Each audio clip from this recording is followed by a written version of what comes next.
Very good evening. आज का हम लोग स्टार्ट करते हैं। थर्ड लेक्चर है हम लोग का और मेरी कोशिश रहेगी कि इंटरनेशनल ट्रांजैक्शन मैं आज आपका कंप्लीट कर दूं, इंक्लूडिंग GAAR। लास्ट टर्म पे मैंने जो चीजें की थी उसके जस्ट हम लोग आगे बढ़ते हैं और अपने मॉड्यूल के भी क्वेश्चंस आज हम लोग करेंगे। क्या इंपॉर्टेंट है ये मैं आपको आज बता दूंगा। उसके बाद फिर मूव करेंगे GAAR की तरफ। तो फर्स्ट ऑफ ऑल 92 CA। तो 92C का डिस्कशन लास्ट टाइम हम लोग ने कर लिया था। Next is 92CA, that is reference to transfer pricing officer. ये बहुत सारा थ्योरी लिखा हुआ है, आपको बहुत कंफ्यूजन होगा। बहुत शॉर्ट में मैं आपको 5 to 6 सेक्शन है उनको मैं बहुत शॉर्ट में बताऊंगा, पूरा जिस्ट बता दूंगा। बस आपको उन 2 मिनट में ध्यान देना होगा। जैसे वर्ड लिखा है reference to transfer pricing officer section 92CA। तो फर्स्ट ऑफ ऑल क्वेश्चन हमारा ये है कि जब भी कोई इंटरनेशनल ट्रांजैक्शन होता है बिटवीन एसोसिएटेड एंटरप्राइज, तो फर्स्ट ऑफ ऑल ऐसे केसेस को इनकम टैक्स डिपार्टमेंट का कौन सा असेसिंग ऑफिसर रेफर करता है, किसकी जुरिडिक्शन में ये आता है। तो जुरिडिक्शन के लिए वही रूल है जो आप लोग ने इनकम टैक्स में पहले भी पढ़ा हुआ है। नॉर्मल असेसिंग ऑफिसर जो उस एरिया या उस जुरिडिक्शन का होगा जिसके अंडर में इंडियन एसोसिएटेड एंटरप्राइज आ रही होगी, वही उसका असेसमेंट करेगा। यानी आपने रिटर्न फाइल किया तो आपका असेसिंग ऑफिसर होता है। उसी तरीके से जो इंडिया में एसोसिएटेड एंटरप्राइज है उसका जुरिडिक्शनल असेसिंग ऑफिसर होता है। उस ऑफिसर का काम करना है आपके ट्रांजैक्शंस को देखना, आपके बुक्स ऑफ अकाउंट्स को देखना। इन केस कोई क्वेरी होती है तो आपको नोटिस देके कॉल करना, ये सारा उसका काम होता है। लेकिन इंटरनेशनल ट्रांजैक्शन अपने आप में बहुत कॉम्प्लिकेटेड ट्रांजैक्शंस होते हैं। तो ऐसे केस में जो आपका नॉर्मल असेसिंग ऑफिसर होता है या जुरिडिक्शनल असेसिंग ऑफिसर होता है, जैसी इंटरनेशनल ट्रांजैक्शन को वो देखता है, वो इसके रेस्पेक्ट में जो डिपार्टमेंट की टीम है, इंटरनेशनल ट्रांजैक्शन की जो सेपरेट इन्होंने टीम बना रखी है, जिसको हम लोग TPO कहते हैं, ट्रांसफर प्राइसिंग ऑफिसर। हमारा नॉर्मल जुरिडिक्शनल असेसिंग ऑफिसर क्या करता है, उस एक्सपेक्ट असेसिंग ऑफिसर जिसको हम लोग ट्रांसफर प्राइसिंग ऑफिसर कहते हैं, उसको केस ट्रांसफर कर देता है कि मेरे पास इंटरनेशनल ट्रांजैक्शन का ये पर्टिकुलर एसएससी है और ये इस तरह का ट्रांजैक्शन कर रहा है, और वो इस केस को on the spot transfer pricing officer को ट्रांसफर कर देता है। अब ट्रांसफर प्राइसिंग ऑफिसर के पास सारी पावर आ जाती है। पहला स्टेप बाय स्टेप वो क्या करता है, स्टेप 1, उसको सारा केस चाहिए तो सारी फाइल असेसिंग ऑफिसर से ट्रांसफर होकर उसके पास आ गई। सेकेंड पार्ट में वो नोटिस इशू करता है।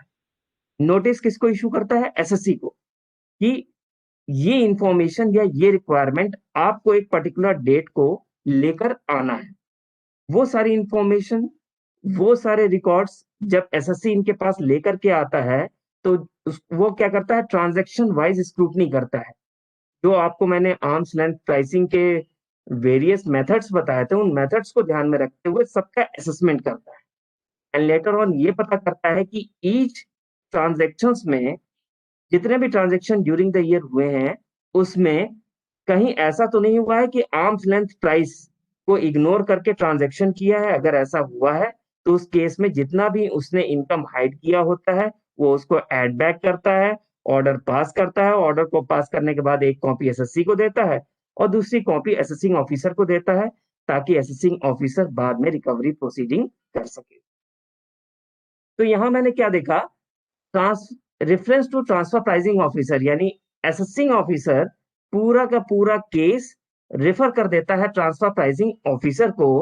और ट्रांसफर प्राइसिंग ऑफिसर क्या करता है, फिर उन पूरे ट्रांजेक्शन्स ड्यूरिंग द ईयर की स्क्रूटनी करता है, ट्रांजेक्शन्स की चेकिंग करता है सेक्शन 92B(c) के हिसाब से, और उसके बाद ऑर्डर पास करता है, कॉपी एसएससी और असेसिंग ऑफिसर को देता है, ताकि आगे का मूवमेंट या प्रोसीडिंग्स उन लोग कर सकें। तो 92CA एक छोटा सा पार्ट मैंने आपको एक्सप्लेन कर दिया। नेक्स्ट,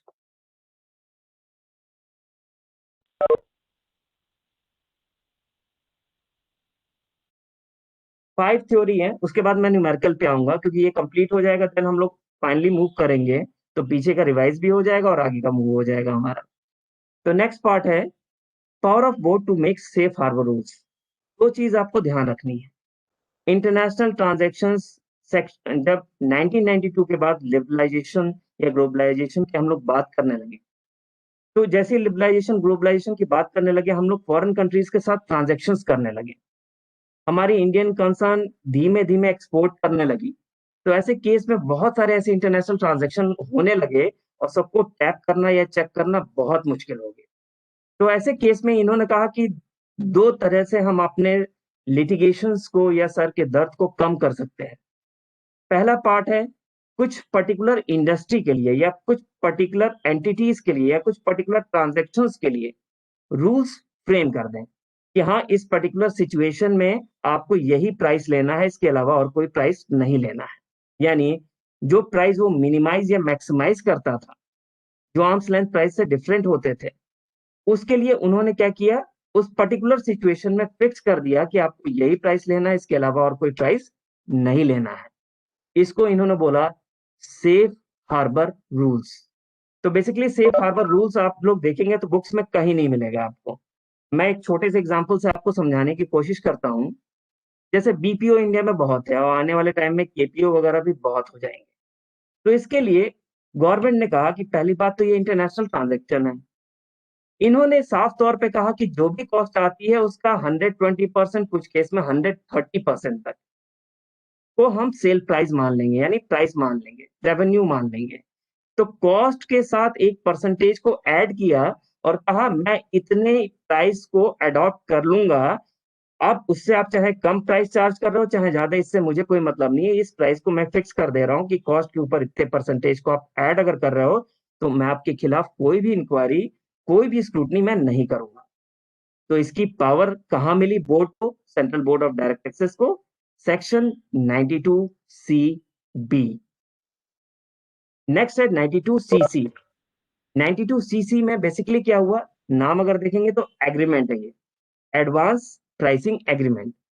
तो बेसिकली क्या होता है आपका, गवर्नमेंट कहती है कि मेरा जो इंडियन कंसर्न है, जो हमारा इंटरनेशनल ट्रांजैक्शन कर रहा है, उसके साथ मैं एक एग्रीमेंट कर लेता हूँ। तो इस एग्रीमेंट के लिए अप्रोच कौन करेगा, अप्रोच आपका एसएससी करेगा, जो इंडिया का आपका रिलेटेड एंटिटी है। वो अप्रोच करता है इनकम टैक्स डिपार्टमेंट को और टैक्स अथॉरिटी जिसको हम लोग कहते हैं। अप्रोच करने के बाद एप्लीकेशन देता है, एप्लीकेशन की स्क्रूटनी होती है। स्क्रूटनी के बाद अगर हमारी अथॉरिटी को लगता है कि हाँ इस प्राइस को अडॉप्ट करने के बाद ये सारी इंफॉर्मेशन अगर शेयर कर देता है हमारा एसएससी, इन दैट केस हम इस प्राइस को अडॉप्ट कर लेंगे। तो इन्होंने आपस में, यानी डिपार्टमेंट ने, एसएससी ने, एसएससी कौन है, जो इंटरनेशनल ट्रांजैक्शन कर रहा था, दोनों ने आपस में एग्रीमेंट कर लिया कि इस पर्टिकुलर प्राइस को एसएससी अडॉप्ट करेगा और डिपार्टमेंट भी इसको मानेगा। इस प्राइस पे कोई स्क्रूटनी नहीं होगी और उस प्राइस के बेसिस पे ही वो अपने बुक्स ऑफ अकाउंट बनाता है, इनकम टैक्स की फाइलिंग करता है और उसी के बेस पे अपनी इनकम को वो डिस्क्लोज करता है और उसी पे वो टैक्स पे ऑफ करता है। तो इसको इन्होंने क्या बोला, एडवांस प्राइसिंग एग्रीमेंट। यानी गवर्नमेंट बहुत सारे ट्रांजैक्शन से बचने के लिए इसने दो मेजर अडॉप्ट किए, सेफ हार्बर रूल्स, एक पर्टिकुलर सिस्टम ऑफ ट्रांजैक्शंस के लिए इन्होंने कहा कि आप रूलिंग अडॉप्ट करोगे। रूलिंग में भी मेजॉरिटी ऑफ सर्कमस्टांसेस में इन्होंने वर्ड यूज किया कॉस्ट प्लस सर्टेन परसेंटेज, यानी आपकी जो कॉस्ट है उसमें ये सर्टेन परसेंटेज ऐड कर लोगे तो इतने पोर्शन को मैं आपकी रेवेन्यू मानूंगा, मुझे किसी तरह का कोई मतलब दिक्कत नहीं होगा। और एडवांस प्राइसिंग एग्रीमेंट में एप्लीकेशन देते हैं और दोनों आपस में एग्रीमेंट साइन करते हैं कि इस पर्टिकुलर सिनेरियो में, इस पर्टिकुलर सर्कमस्टांसेस में हमारी गवर्नमेंट और इस पर्टिकुलर एसएससी के बीच में एग्रीमेंट साइन हो रहा है। लेकिन ये तो सिंगल पार्टी है, तो क्या सिंगल पार्टी ही एग्रीमेंट होता है एडवांस प्राइसिंग एग्रीमेंट? मैंने कहा नहीं, तीन तरह का होता है।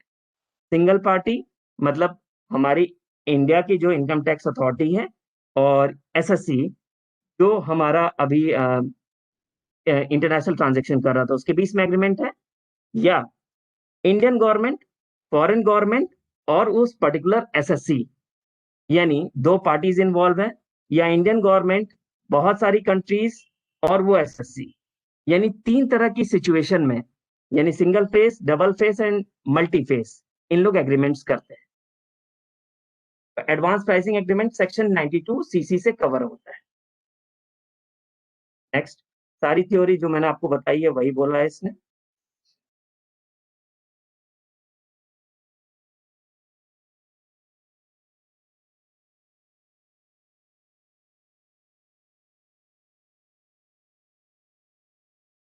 नेक्स्ट है सेकेंडरी एडजस्टमेंट। लास्ट अगर आपने क्लास अटेंड की होगी, इन केस अगर नहीं भी अटेंड की होगी, तो मैंने आपको कुछ स्टार्टिंग का वीडियो शेयर भी किया था। तो उन सारे सिस्टम में मैंने आपको सरकमस्टांसेस बताए थे, डिफरेंट सरकमस्टांसेस।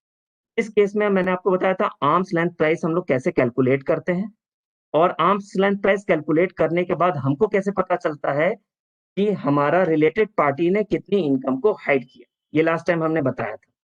और सर्कमस्टांसेस जो फिक्स है उसमें आर्म्स लेंथ प्राइस कैसे कैलकुलेट होगा, ये भी पहले से ही गवर्नमेंट ने बता रखा है आपके, इस पर्टिकुलर सिचुएशन में ये प्राइस अडॉप्ट आपका किया जाएगा। अब होता क्या है कि क्वेश्चन जब आपने किया था, तो एक एग्जांपल ले लेते हैं कि आपने डिस्क्लोज किया है 1 लाख रुपीज का सेल, लेकिन अल्टीमेटली हमारा जो सेल हो रहा था as per arms length price वो था 1,20,000। यानी 20,000 की रेवेन्यू को छुपाने की कोशिश कर रहा था इंडियन कंसर्न जो रिलेटेड पार्टी था। तो ऐसे केस में इन्होंने कहा कि इनकम टैक्स डिपार्टमेंट ने तो रेवेन्यू 120 को माना है, और बुक्स ऑफ अकाउंट में आप 1 लाख दिखा रहे हो। तो इन्होंने कहा सबसे पहली चीज, मैं आपकी टोटल इनकम ऐड करूंगा और आपसे टैक्स लूंगा, और सेकंड पार्ट में आपको अपनी बुक्स ऑफ अकाउंट को में चेंजेस करने होंगे, और चेंजेस में जो आपने 1 लाख दिखा रखा था, उस 1 लाख को 1,20,000 आपको शो करना पड़ेगा। यानी एक पर्टिकुलर सिचुएशन में अगर इनकम टैक्स डिपार्टमेंट किसी प्राइस को अडॉप्ट करता है, तो उस प्राइस अडॉप्ट होने की वजह से जो सेल या कॉस्ट पे फर्क पड़ा है, उसको बुक्स ऑफ अकाउंट में एज सच वे में हम लोग अडॉप्ट कर लेंगे। इसको हम लोगों ने बोला है सेकेंडरी एडजस्टमेंट, ताकि अभी आगे भी कोई स्क्रूटनी होती है तो वो सारे ट्रांजेक्शन मेरे रिफ्लेक्ट करें उसमें। नेक्स्ट, दो थ्योरी और है, उसके बाद ये खत्म हो जाएगा आपका। Report from an accountant. अब पूरे साल अगर आप इंटरनेशनल ट्रांजैक्शन कर रहे हो, तो नॉर्मल एंटिटी के केस में क्या होता है कि प्रोफेशनल के केस में 50 लाख के ऊपर, नॉन प्रोफेशनल के केस में 1 करोड़ के ऊपर, यानी बिजनेस के केस में, और अभी करंट सिचुएशन में 5 करोड़ इसको लिया गया है कि स्पेसिफिक कंडीशंस को फुलफिल करते हैं। तो अगर इससे ज्यादा रेवेन्यू अगर आप जनरेट करते हो, तो उस केस में आपको टैक्स ऑडिट कराना पड़ता है, किससे? अकाउंटेंट से। और अकाउंटेंट जो इनकम टैक्स में डिफाइंड है वो अभी सीए है। डायरेक्ट टैक्स कोड में सीए सीएम में दोनों थे, लेकिन फिलहाल अभी सीए है। तो ऐसे केस में हम उनसे ऑडिट कराते थे, और ऑडिट करने के बाद वो रिपोर्ट सबमिट करते थे 30 सितंबर को। जिस एंटिटी के केस में इंटरनेशनल ट्रांजैक्शन हो रहा है, उस केस में भी चार्टर्ड अकाउंटेंट रिपोर्ट सबमिट करता है, लेकिन जो रिपोर्ट सबमिट करने की ड्यू डेट है वो 30 नवंबर है, यानी 1 महीने बाद, सॉरी 2 महीने के बाद। तो 30 सितंबर नॉर्मल के केस में था, यहाँ पर 30 नवंबर है, यहाँ तक उसको रिपोर्ट सबमिट करना पड़ेगा फॉर्म 3CEB में। नेक्स्ट, कुछ कंट्रीज ऐसी होती हैं जो इंडियन गवर्नमेंट को कभी सपोर्ट नहीं कर रही हैं। जैसे आज की डेट में अगर देखा जाए, तो मैक्सिमम कंट्रीज के साथ हम लोग ने डीटीए या बायलेटरल एग्रीमेंट साइन कर लिए हैं। स्टिल कुछ कंट्रीज हैं वो सपोर्ट नहीं कर रही हैं, क्योंकि उनकी पूरी की पूरी इकोनॉमी यहाँ की ब्लैक मनी पे डिपेंडेंट है। तो ऐसे केस में गवर्नमेंट ने कहा कोई बात नहीं, हमारे इंडियन कंट्री के साथ कोई भी एसएससी अगर इस कंट्री के साथ कोई भी ट्रांजेक्शन करता है, तो ऐसे सारे ट्रांजेक्शन्स को हम मानेंगे कि ये ट्रांजेक्शन्स आपके नोटिफाइड जुरिडिक्शनल एरिया में हुए हैं। यानी ऐसा एरिया गवर्नमेंट ने नोटिफाई कर दिया, ऐसी कंट्री को नोटिफाई कर दिया जिनके साथ आप किसी भी तरह का अगर ट्रांजेक्शन करते हैं, तो उस पर्टिकुलर कंट्री को नोटिफाइड जुरिडिक्शनल एरिया हम लोग मानेंगे। और ऐसे केस में इन्होंने देखिए रिस्ट्रिक्शन क्या लगाई, एक्सपेंडिचर के ऊपर। यानी अगर आप इंटरेस्ट क्लेम कर रहे हो या आप एक्सपेंसेस अगर क्लेम कर रहे हो, तो जब तक इनकम टैक्स अथॉरिटी आपको ऑथराइज नहीं करेगा, तब तक आप इंटरेस्ट और एक्सपेंसेस को क्लेम नहीं कर सकते। मैं फिर रिपीट कर रहा हूं, पर्टिकुलर कंट्री के साथ हमारा एग्रीमेंट नहीं हुआ, ऐसे केस में इंडियन गवर्नमेंट ने कहा कि इन लोग पूरी तरीके से सपोर्ट नहीं कर रहे हैं, हमें मूवमेंट सिग्नल हैंडल करना पड़ेगा आगे के लिए। तो ऐसे केस में इंडियन गवर्नमेंट क्या करता है, वो उन कंट्रीज को नोटिफाइड जुरिडिक्शनल एरिया शो करता है ऑफिशियल गैजेट के थ्रू, और बताता है इस पर्टिकुलर कंट्रीज के साथ अगर आप ट्रांजेक्शन कर रहे हैं तो हम मानेंगे कि आपने एक नोटिफाइड जुरिडिक्शनल एरिया में जाकर ट्रांजेक्शन किया है, और ऐसे केस में हम ये मान के चल रहे हैं कि जो भी आप ट्रांजेक्शन कर रहे हो वो आर्म्स लेंथ प्राइस पे ट्रांजेक्शन नहीं हुए हैं। इसका मतलब सेल को छुपाया है और कॉस्ट को आपने बढ़ाया है, ये मैं मान के चलूंगा, और उसकी इंक्वायरी वैसे ही करूंगा जैसे इंटरनेशनल ट्रांजैक्शन में रिलेटेड पार्टी के साथ हम लोग ट्रांजैक्शंस को चेक कर रहे थे, बिल्कुल वैसे ही चेक करूंगा। इसके अलावा आपके जितने इंटरेस्ट, आपके जितने एक्सपेंसेस हैं, उसकी छूट आप तभी ले पाओगे जब मैं परमिशन दूंगा, अदरवाइज एक्सपेंसेस और इंटरेस्ट की छूट नहीं मिलेगी। गवर्नमेंट ने 2016 ऑनवर्ड्स बहुत सारे रूल्स बनाए, जिसके थ्रू जो हम लोग फॉरेन कंट्रीज में हम लोग जाकर छूट ले लिया कर रहे थे, फंड्स का मूवमेंट करके हम लोग फायदा ले लिया करते थे टैक्स के बेनिफिट्स, अब वो धीमे धीमे करके लिमिटेड होते जा रहे हैं। नेक्स्ट और इंपॉर्टेंट है ये, limitation on interest deduction in certain cases. क्यों इंपॉर्टेंट है, क्योंकि इसका न्यूमेरिकल कभी कभी आ जाता है।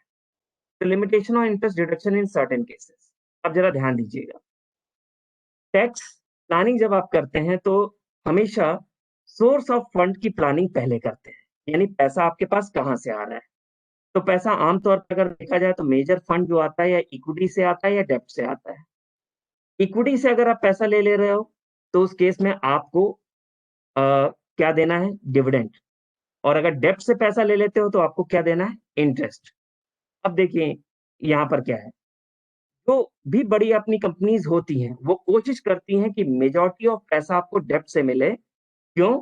क्योंकि इंटरेस्ट अलाउड एक्सपेंस है और डिविडेंड अलाउड एक्सपेंस नहीं है।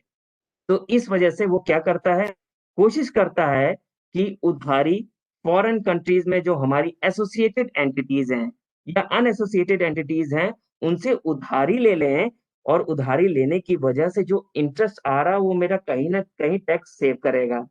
और क्योंकि एसोसिएटेड इंटरप्राइज से डेप्ट ले रहे हैं, तो अगर वो पैसा किसी भी मोड से दे रही है, बस उसने नाम डेप्ट दे दिया है, तो यहां से मैं इंटरेस्ट के रूप में उसको पे ऑफ करूंगा और इंटरेस्ट को क्लेम कर लूंगा एज एन एक्सपेंस।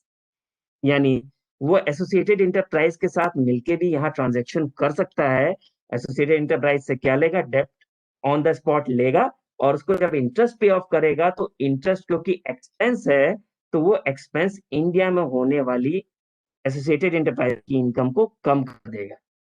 ऐसे केस में ऑन द स्पॉट रूलिंग पास की गई 94 बी में, और कहा गया मैक्सिमम 30% की हम आपको इंटरेस्ट की छूट देंगे, उससे ऊपर हम आपको इंटरेस्ट की छूट नहीं देंगे। यानी एक कैप लगा दिया 30%। एक चीज ध्यान रखिएगा, ये जो 30% आपका है, ये आपको इनकम टैक्स, जितनी भी इंक्वायरी या इन्वेस्टिगेटिव एजेंसीज होती हैं वहां इस 30% का बड़ा महत्व है। ये मानते हैं कि जितना भी आप अर्न करते हो उसका 30% ही आपका एक्सपेंस होता है। कभी भी कहते हैं ना कि बेनामी प्रॉपर्टी पकड़ी गई, उसमें भी अगर कैलकुलेशन होता है तो अर्निंग में 30% रिड्यूस करने के बाद ही सारी वर्किंग करते हैं। तो इस 30% का बहुत महत्व है। तो यहाँ पर भी आप देखेंगे तो फ्लैट 30%। हाउस प्रॉपर्टी में भी अगर देखेंगे तो वहां पर भी क्या था, स्टैंडर्ड डिडक्शन 30%। तो 30% याद करने के लिए मैंने आपको को रिलेट कर दिया यहाँ पर। तो इन्होंने बोला कि जो भी प्रॉफिट होता है, प्रॉफिट को यहाँ बोलते हैं EBITDA, एफएम ने आपने पढ़ा होगा, इसका 30% की मैक्सिमम छूट मिलेगी, उससे ज्यादा आपको छूट नहीं मिलेगी। टेक्निकली इन्होंने बहुत सारे केस समझाए, मैं न्यूमेरिकल करा दूंगा तो आपके लिए बहुत इजी हो जाएगा। देखिए एग्जांपल सामने लिखा हुआ है, compute computation of interest expense disallowed under section 94 B, case 1, case 2, case 3। मैं केस तीनों एक साथ बताऊंगा ताकि कोई कंफ्यूजन ना हो। तीन केस हैं। तीन केस में पहले केस में मैं सारी की सारी उधारी एसोसिएटेड इंटरप्राइज से ले रहा हूं, सारी की सारी। केस 2, मैं सारी की सारी उधारी यानी डेप्ट नॉन एसोसिएटेड इंटरप्राइज से ले रहा हूं। केस 3, समझ गए होंगे, कुछ पोर्शन एसोसिएटेड एंटरप्राइज से ले रहा हूं और कुछ पोर्शन नॉन एसोसिएटेड एंटरप्राइज से ले रहा हूं। तो चलिए 3 केसेस में देखते हैं। मेरा प्रॉफिट 100 करोड़ है जिसमें इंटरेस्ट माइनस नहीं है। 100 करोड़, केस 1, केस 2, केस 3 देखिए तीनों में 100 करोड़ है। 30% ऑफ अबव, यानी ये जो मैक्सिमम कैप है वो कितना है 30%। तो 100 का 30%, 30, तीनों केस में 30 दिख रहा है। बी, बी गिवन रहेगा। बी क्या गिवन रहेगा? Interest payable. तो दो पार्ट में देखिए इंटरेस्ट पेबल है। Interest payable to associated enterprise and interest payable to non associated, ये क्वेश्चन का पार्ट है। पहले केस में सारा इंटरेस्ट आप एसोसिएटेड एंटरप्राइज को पे कर रहे हो क्योंकि सारा पैसा उनसे लिया था, ये गिवन है। और दूसरे केस में सारा का सारा पैसा नॉन एसोसिएटेड एंटरप्राइज से आपने लिया हुआ था। ठीक है, इसीलिए बी में देखिए नील दिख रहा है और सी वाले पार्ट में 35 दिख रहा है। केस 3 में 35, सॉरी 35 को दो पार्ट में स्प्लिट कर दिया इन्होंने, 15 और 20, यानी 15 करोड़ इंटरेस्ट पे किया एसोसिएटेड को और 20 करोड़ पे किया है नॉन एसोसिएटेड को। ये क्वेश्चन का पार्ट है। अब इसी के आगे हम मूव करेंगे। नीचे इन्होंने क्या किया है? टोटल इंटरेस्ट कैलकुलेट किया है। टोटल इंटरेस्ट मतलब जो एसोसिएटेड को इंटरेस्ट पे किया और जो नॉन एसोसिएटेड को इंटरेस्ट को पे किया उसको टोटल किया है। तो देखिए तीनों केस में 35 ही आ रहा है। नेक्स्ट, नेक्स्ट में कितना एक्सेस पे किया? तो 30 लिमिट थी, टोटल पे किया 35, यानी 5 एक्सेस है। तीनों में देखिए 5 एक्सेस है। यहां तक कोई कंफ्यूजन नहीं, कंफ्यूजन अगले दो में आएगा। नेक्स्ट देखिए क्या लिखा है? Interest payable to associated. इन्होंने कहा कि जो इंटरेस्ट टू एसोसिएटेड उसको एक बार फिर से रिपीट कर दीजिए, जो ऊपर बी लिखा था उसको रिपीट करिए। इंटरेस्ट पेबल टू एसोसिएटेड ऊपर जो लिखा था बी में वो आई रिपीट कर रहा है नीचे। 35 नील 15 ये गिवन था। अब क्वेश्चन क्या है? क्वेश्चन ये है कि जो भी इंटरेस्ट का पेमेंट हो रहा है सिर्फ आपको एसोसिएटेड इंटरप्राइज को देखना है और जो कैप है वो सिर्फ एसोसिएटेड इंटरप्राइज पे एप्लीकेबल है, नॉन एसोसिएटेड पे एप्लीकेबल नहीं है। तो ऐसे केस में जरा देखिए, मैक्सिमम कैप था 30 और इंटरेस्ट आप पे कर रहे हैं एसोसिएटेड को, ध्यान दीजिएगा एसोसिएटेड को इंटरेस्ट पे करो 35 और ऊपर जो कैप था वो कितना था 30, यानी इस केस में एसोसिएटेड को, फिर रिपीट कर रहा हूं, इस केस में एसोसिएटेड को आपने 5 एक्सेस पे किया है। तो जो आपने 5 एक्सेस पे किया है इसको इनकम टैक्स ने कहा है एक्सपेंस नहीं मानता हूं और ये नॉट अलाउड है, यानी डिस अलाउड है। किस सेक्शन में? 94 बी सेक्शन, याद रखिएगा। केस 2 में क्योंकि सारा का सारा पैसा मैंने नॉन एसोसिएटेड इंटरप्राइज से लिया था तो यहां पर किसी तरह का कोई छुपाने की तो बात नहीं है।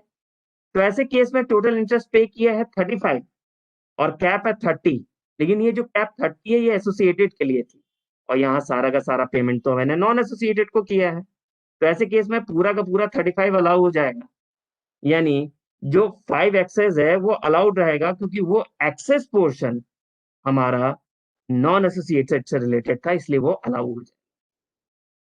केस 3 ये थोड़ा सा टेक्निकल है। केस 3 में क्या है? अगर आप देखेंगे तो एसोसिएटेड इंटरप्राइज को कितना पे किया 15, लेकिन आप कहेंगे कि नॉन एसोसिएटेड को कितना पे किया 20। तो हमने कहा ठीक है, जो मैक्सिमम कैप है 30, उस 30 में पहले नॉन एसोसिएटेड को हटा दीजिए, तो 20 हट गया। तो 30 लिमिट में से नॉन एसोसिएटेड 20 हटा दीजिए, 20 बचा कितना 10। तो ये जो 10 बचा हुआ लिमिट है ये बची हुई लिमिट आपकी एसोसिएटेड के लिए। फिर से रिपीट कर दे रहा हूं, 30 जो लिमिट है ये हमेशा अनएसोसिएटेड के लिए ही होती है, लेकिन अगर एसोसिएटेड अनएसोसिएटेड दोनों को इंटरेस्ट पे किया है तो आप सबसे पहले एसोसिएटेड को माइनस कर लीजिएगा ताकि बची हुई जो मैक्सिमम कैप है वो बची हुई लिमिट रहेगी किसके लिए? नॉन एसोसिएटेड के लिए। तो यहां पर 30 में से 20 माइनस हो गया तो एक्सेस बचा 10, यानी इस केस में जो मैक्सिमम लिमिट है वो है 10 और आपने अनएसोसिएटेड को पे कितना किया है 15, यानी इस केस में 10 अलाउ होगा और जो एक्सेस 5 है, जो अनएसोसिएटेड को एक्सेस 5 आपने पे किया है वो नॉट अलाउड हो जाएगा। तो किस सेक्शन में? 94 बी में ये नॉट अलाउड हो जाएगा। किसी को पूछना है तो पूछ ले।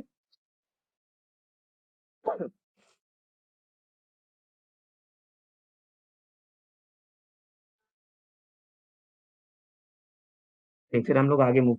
न्यूमेरिकल में जरूर पूछ लिया करिए, थ्योरी में हमेशा क्लियर हो जाएगा। जो भी मैं शॉर्ट में बताता हूँ वो पूरे पैरा को कंप्लीट कवर करता है आपका। न्यूमेरिकल तुरंत देख के तुरंत करिएगा, और जितने भी न्यूमेरिकल मॉड्यूल में दिए हैं सारे इंपॉर्टेंट है आपके, इसलिए न्यूमेरिकल अच्छे से देखिए। नेक्स्ट और इंटरनेशनल ट्रांजैक्शन का लास्ट पार्ट है पेनाल्टी। पेनाल्टी बेसिकली ध्यान दीजिएगा, आपको जो मैं बताने जा रहा हूँ अगर आप रीड करोगे तो आपको कभी लर्न नहीं होगा, इसलिए कॉन्सेप्ट से बताने की कोशिश करो।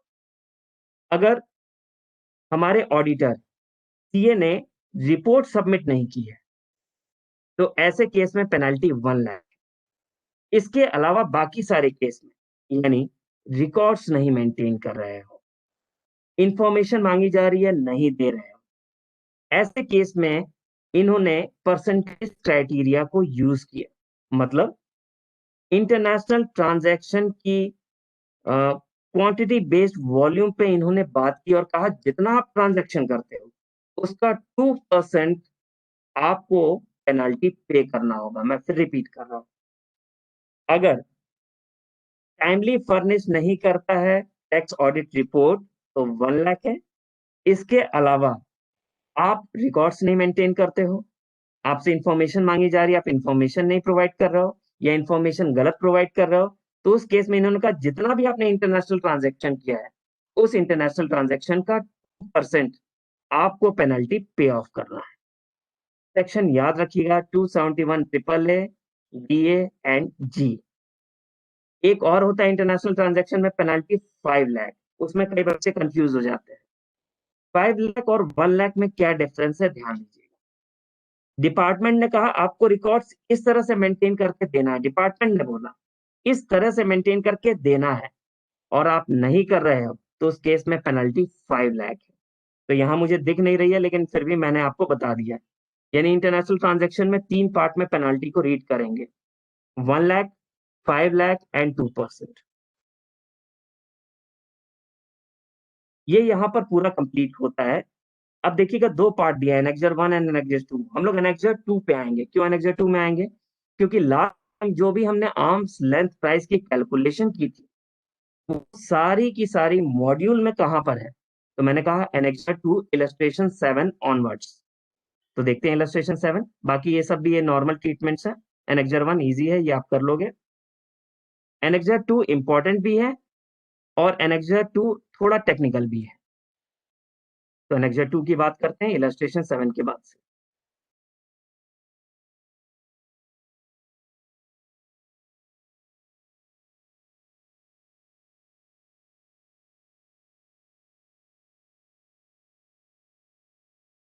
ये देखिए आपका एनेक्जर 2 आ गया। एनेक्जर 1 एनेक्जर 2 बेसिकली पार्ट होते हैं आपके चैप्टर के। तो 2 में आपका न्यूमेरिकल दिया है 7 ऑनवर्ड्स। 6 इसलिए नहीं कह रहा हूँ ना, 6 बहुत इजी है, अगर कहेंगे तो मैं करा भी दूंगा। इलस्ट्रेशन 7 लास्ट टाइम जिसने भी क्लास अटेंड की होगी वो बड़े आराम से कर लेगा, और जिसने नहीं क्लास अटेंड की होगी वो थोड़ा कंफ्यूज होगा। परेशान मत होइएगा, अगर आप कहेंगे तो मैं बता दूंगा। तो एक बार क्वेश्चन को जरा रीड कर लीजिए।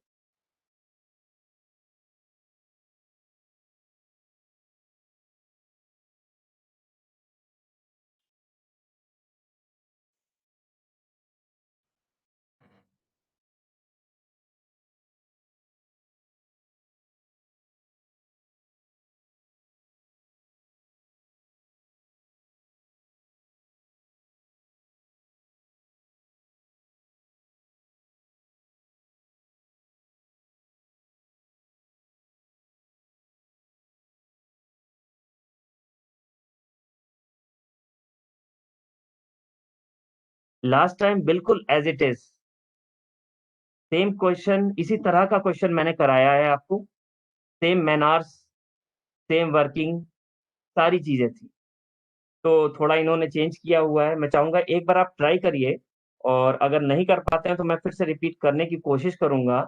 या चलिए मैं बताना स्टार्ट करता हूं। अगर आपको याद होगा मैंने कहा था कैसे ट्रेस करते हैं एक पर्टिकुलर सर्कमस्टांसेस में, कैसे आर्म्स लेंथ प्राइस को हम लोग कैच करते हैं और कैसे पता करते हैं कि इसने कितनी इनकम को हाइड किया। मैंने आपसे बोला था, याद होगा, स्टेप 1, स्टेप 2, स्टेप 3। स्टेप 1 में मैंने आपसे बोला था पहली लाइन में ही स्टेप 1 पूरी तरीके से क्वालिफाई होता है। चेक करिए कि फॉरेन कंट्री की एंटिटी और इंडियन एंटिटी दोनों आपस में एसोसिएटेड हैं कि नहीं, फिर दोनों इंटरनेशनल ट्रांजैक्शन कर रहे हैं कि नहीं, किस प्राइस पे कर रहे हैं। तो देखिए, brand INC incorporated association London has 35% equity in Salem limited, यानी S limited and B INC, ये दोनों आपस में एसोसिएटेड है। तो स्टेप वन, एसोसिएशन हमने प्रूव कर लिया। याद होगा 26% या इससे ऊपर का अगर आपने कोई होल्डिंग कर रखी है तो आप दोनों ही एसोसिएटेड एंटरप्राइज होते हैं।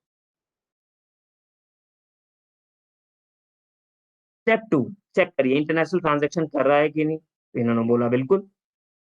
सलेम लिमिटेड इंडिया में है, जो क्या करता है, सॉफ्टवेयर आपका डेवलप करता है, सॉफ्टवेयर से रिलेटेड डेवलपमेंट करता है, वर्किंग करता है और बिलिंग करता है मैन आवर बेसिस पे, यानी वन मैन वन आवर पे आपका बिलिंग जो करता है वो 1000 पर आवर के बेसिस पे आपकी बिलिंग करता है। इस पूरे ट्रांजेक्शन में इसने कॉस्ट बता दी 15 लाख रुपीज और प्रॉफिट परसेंटेज 50% बताया।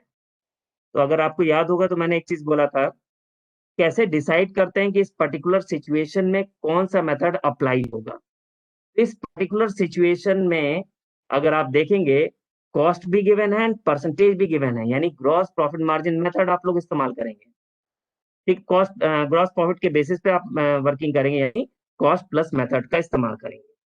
तो याद करिए मैंने आपसे क्या बोला था, ग्रॉस प्रॉफिट का परसेंटेज अगर आप देखेंगे किसका लेते हैं, हमने कहा था अनएसोसिएटेड एंटरप्राइज, अगर आपको याद हो, जिनके साथ अनकंट्रोल्ड ट्रांजैक्शंस यानी जो हमारे रिलेटेड नहीं थे, उनका प्रॉफिट का परसेंटेज लेते हुए सारी कैलकुलेशन कराते हैं।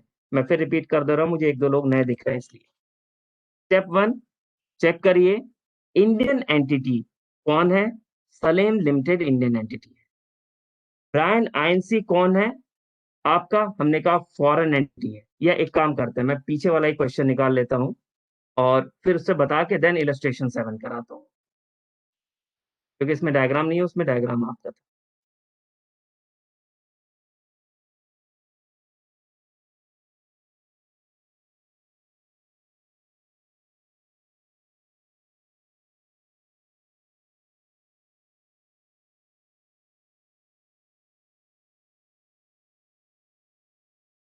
एक मिनट,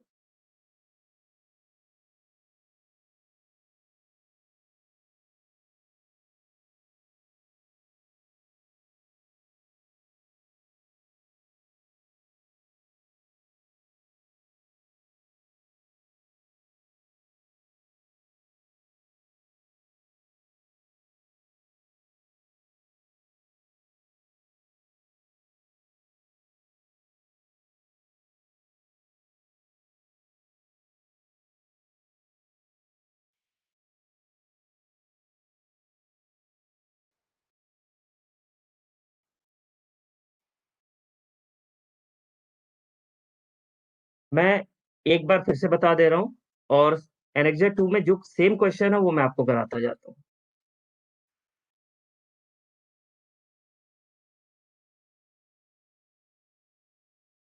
डायग्राम देख लीजिए, मैं फिर से रिपीट कर दे रहा हूँ, थोड़ा जल्दी करेंगे ताकि जो हमारा जीएआर है वो भी कवर हो जाए। यहाँ देखिए सिचुएशन क्या है, पहले मैं सिचुएशन इस डायग्राम में मैं आपको बता दे रहा हूँ। वाई लिमिटेड इंडियन कंसर्न है, सोनी जापान हमारी फॉरेन कंट्री से रिलेटेड कंपनी है। वाई लिमिटेड क्या करती है, सेल करती है, सेल कर रही है किसको, सोनी जापान को, यानी इंटरनेशनल ट्रांजैक्शन कर रही है आपकी। दोनों आपस में एसोसिएटेड है, ये स्टेप वन में हम लोग पहले ही पता कर चुके हैं, तो स्टेप वन में ये प्रूफ हो गया है कि एसोसिएटेड है, क्वेश्चन में गिवन था। स्टेप टू में इन्होंने सेल किया है फॉरेन कंट्री को, तो सेल मैं आपको पहले ही बता चुका हूं कि फॉरेन कंट्री में अगर आप एक्सपोर्ट करते हैं तो वो इंटरनेशनल ट्रांजैक्शन का पार्ट होता है। तो स्टेप टू में हमने ये प्रूव कर लिया कि इंटरनेशनल ट्रांजैक्शन क्या है। स्टेप थ्री में मैं उस पर्टिकुलर सिचुएशन में सही प्राइस क्या होना चाहिए, यानी आर्म्स लेंथ प्राइस क्या होना चाहिए, ये हम लोग कैलकुलेट करेंगे, क्योंकि स्टेप वन स्टेप टू होने के बाद स्टेप थ्री ऑटोमेटिक हमको करना पड़ता है। यानी एसोसिएटेड इंटरप्राइज के साथ अगर इंटरनेशनल ट्रांजैक्शन कर रहे हैं तो ऐसे केस में उस ट्रांजैक्शंस पे कहीं ना कहीं हमने अपनी इनकम को हाइड किया होगा, तो ऐसे केस में आर्म्स लेंथ प्राइस आप स्टेप थ्री में कैलकुलेट करते हैं। स्टेप 3 के लिए सबसे पहली चीज मैंने आपको बताई थी कि जो इंडियन कंसर्न है वो इसी तरह का ट्रांजैक्शन किसी दूसरे के साथ जो करती है उसको अनकंट्रोल ट्रांजैक्शन कहेंगे, अगर आपस में एसोसिएटेड नहीं है तो। इस पर्टिकुलर केस में वाई लिमिटेड एलजी कोरिया के साथ जो ट्रांजैक्शन कर रही थी वो अनकंट्रोल था, दोनों में कोई रिलेशन नहीं था। तो ऐसे केस में इसकी प्राइस को हम लोग यूज करेंगे आर्म्स लेंथ प्राइस निकालने के लिए। तो इस पर्टिकुलर क्वेश्चन में क्या था मैं आपको बता दूं, इसके रिस्पेक्टिव क्वेश्चन हमारे मॉड्यूल में क्या है वो आपको बता करके तुरंत हम लोग कर लेते हैं। तो इलस्ट्रेशन 3.3 में मैं जल्दी रीड करके आगे मूव करता हूं। Sony Japan Y limited Indian company थे, दोनों ही एसोसिएटेड थे, पहली लाइन में ही बता दिया कि आपस में इन दोनों का एसोसिएशन था। वाई लिमिटेड मोबाइल फोन बनाता है और सोनी जापान एलजी कोरिया को बेचता है, जिसमें सोनी जापान मेरी एसोसिएटेड एंटरप्राइज है, एलजी कोरिया हमारी एसोसिएटेड नहीं है, यानी एलजी कोरिया के साथ अनकंट्रोल ट्रांजैक्शन है, यानी एलजी कोरिया का ही प्राइस हमको लेना है। ड्यूरिंग द ईयर, एक पर्टिकुलर ईयर में एक ट्रांजैक्शन को उन्होंने पकड़ लिया है, उस पर्टिकुलर सिचुएशन में आपको बताना है कि इन्होंने कितना हाइड किया। 1,20,000 mobile phones to Sony Japan, यानी ये एक्सपोर्ट कर रहे हैं। एक्सपोर्ट के केस में मैंने हमेशा आपको बताया कि सेल प्राइस को हाइड किया जाता है, यानी सेल प्राइस को एक्सपोर्ट के केस में कम करते हैं और इंपोर्ट के केस में परचेज प्राइस को बढ़ा देते हैं। तो इन्होंने जो 2,000 पर यूनिट दिया हुआ है, ये वाला प्राइस गलत है।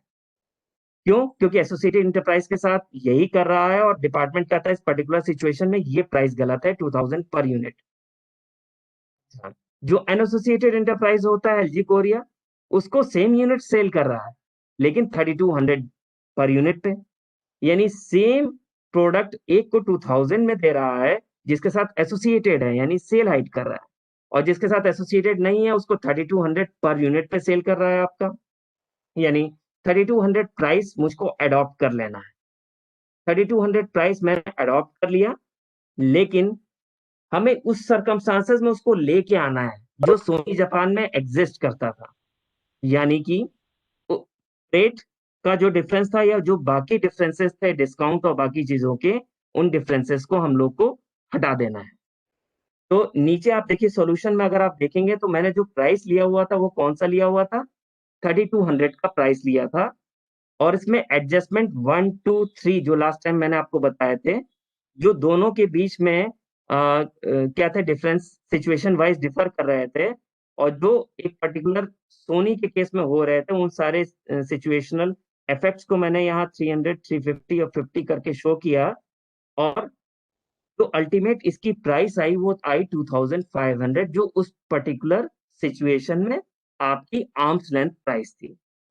यानी इस सिचुएशन में वो सेल कर रहा है 2,000 पे, लेकिन एक्चुअल अगर देखा जाए इसका सही प्राइस उस पर्टिकुलर सिचुएशन में 2,500 था, यानी 500 पर यूनिट को वो हाइड कर रहा था आपका।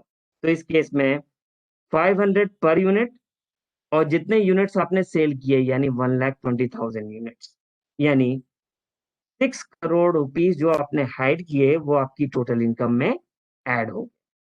अब इससे रिलेटेड मैं मॉड्यूल में आपके क्वेश्चन आपको दिखा रहा हूं, और ये वाला क्वेश्चन आपको खुद से करना है, मैंने बस एक हल्का सा पीछे का दिखा दिया और आपको ऑन द स्पॉट वही सेम क्वेश्चन करना है। ये तो कॉस्ट प्लस है, मैं आपको बता रहा हूँ। इलस्ट्रेशन 9, जल्दी से देख लीजिए।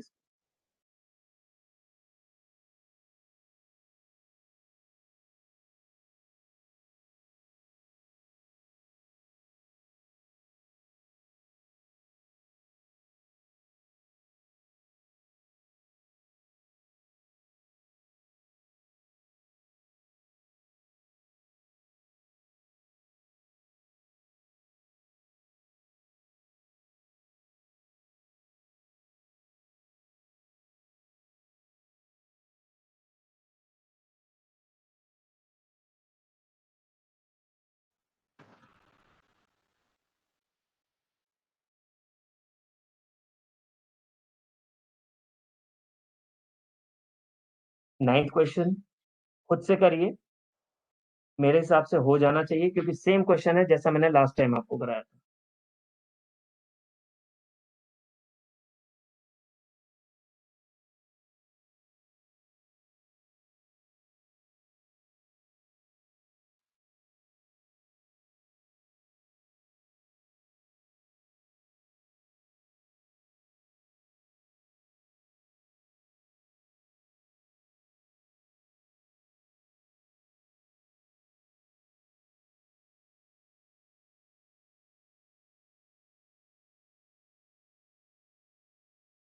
हो जाए तो बता दीजिए।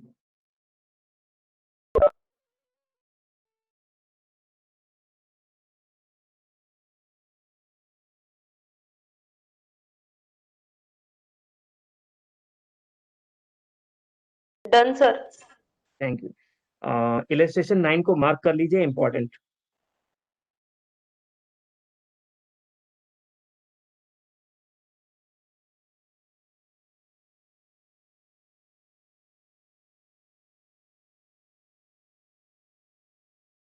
Next, illustration 8।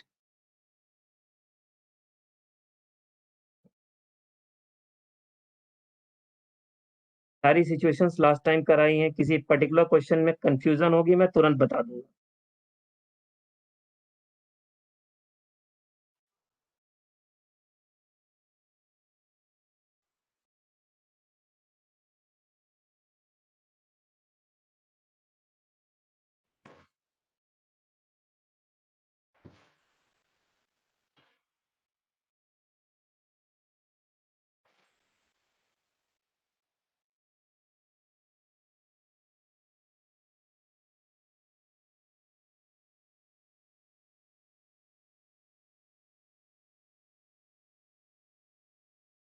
थोड़ी भी कंफ्यूजन हो बता दीजिएगा।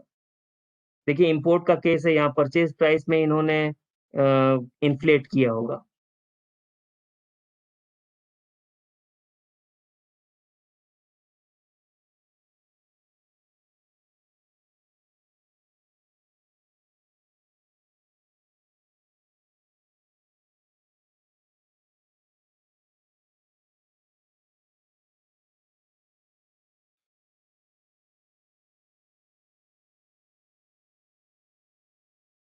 हो गया।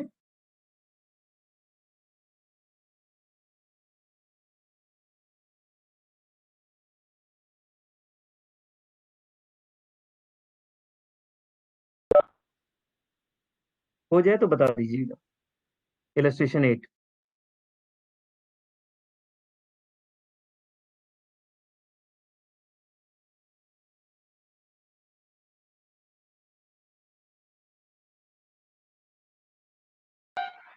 Done sir. ओके।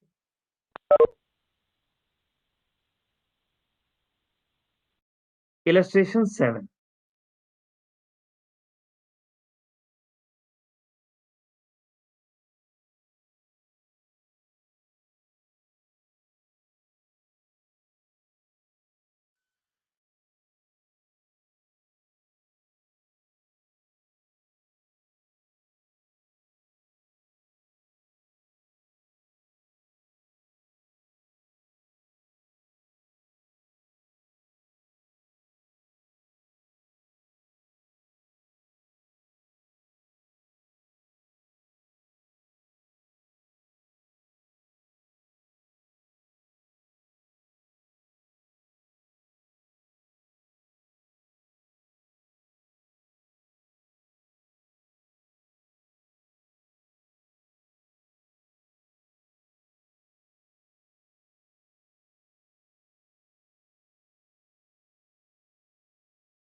हो जाए तो बता दीजिएगा।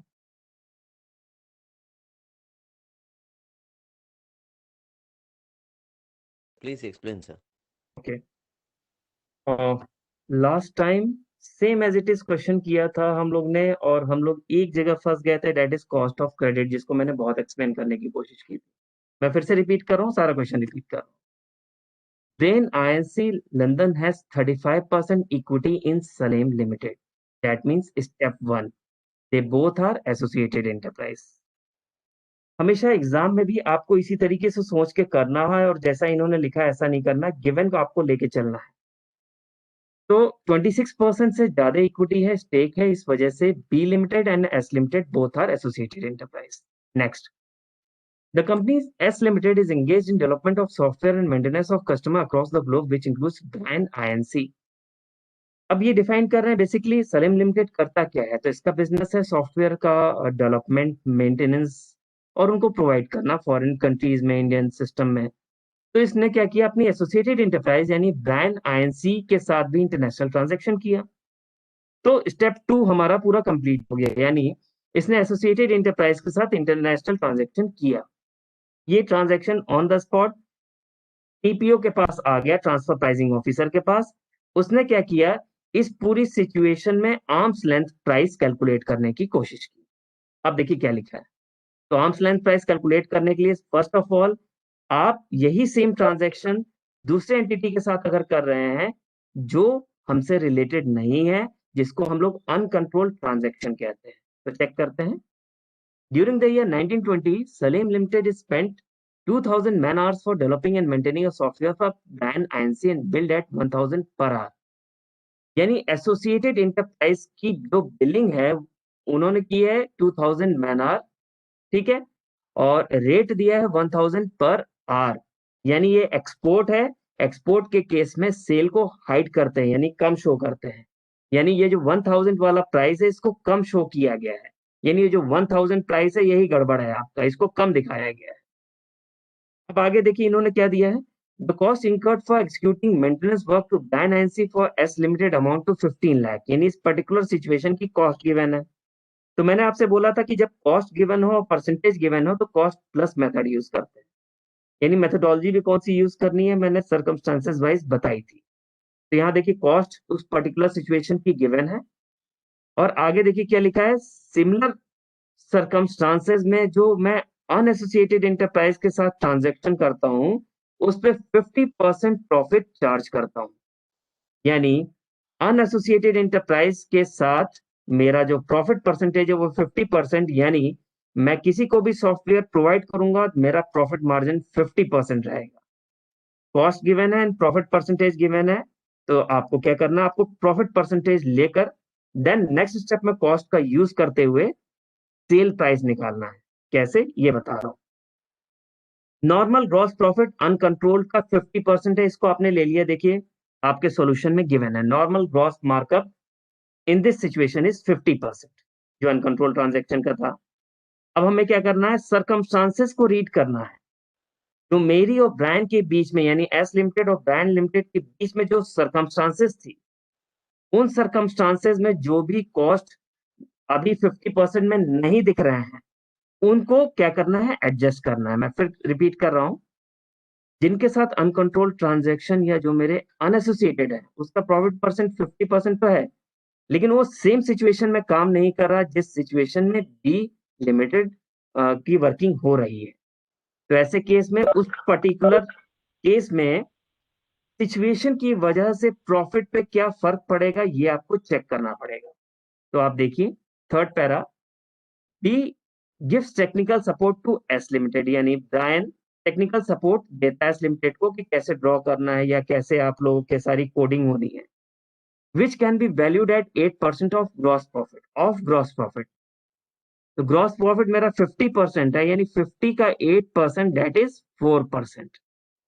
यानी ब्रांड लिमिटेड अगर मुझे कोई टेक्निकल सपोर्ट देगा तो ऐसे केस में वो क्या करेगा कि जो भी रेवेन्यू आप चार्ज करोगे उसमें से उतना पोर्शन को वो माइनस करेगा उस पर्टिकुलर सिचुएशन में।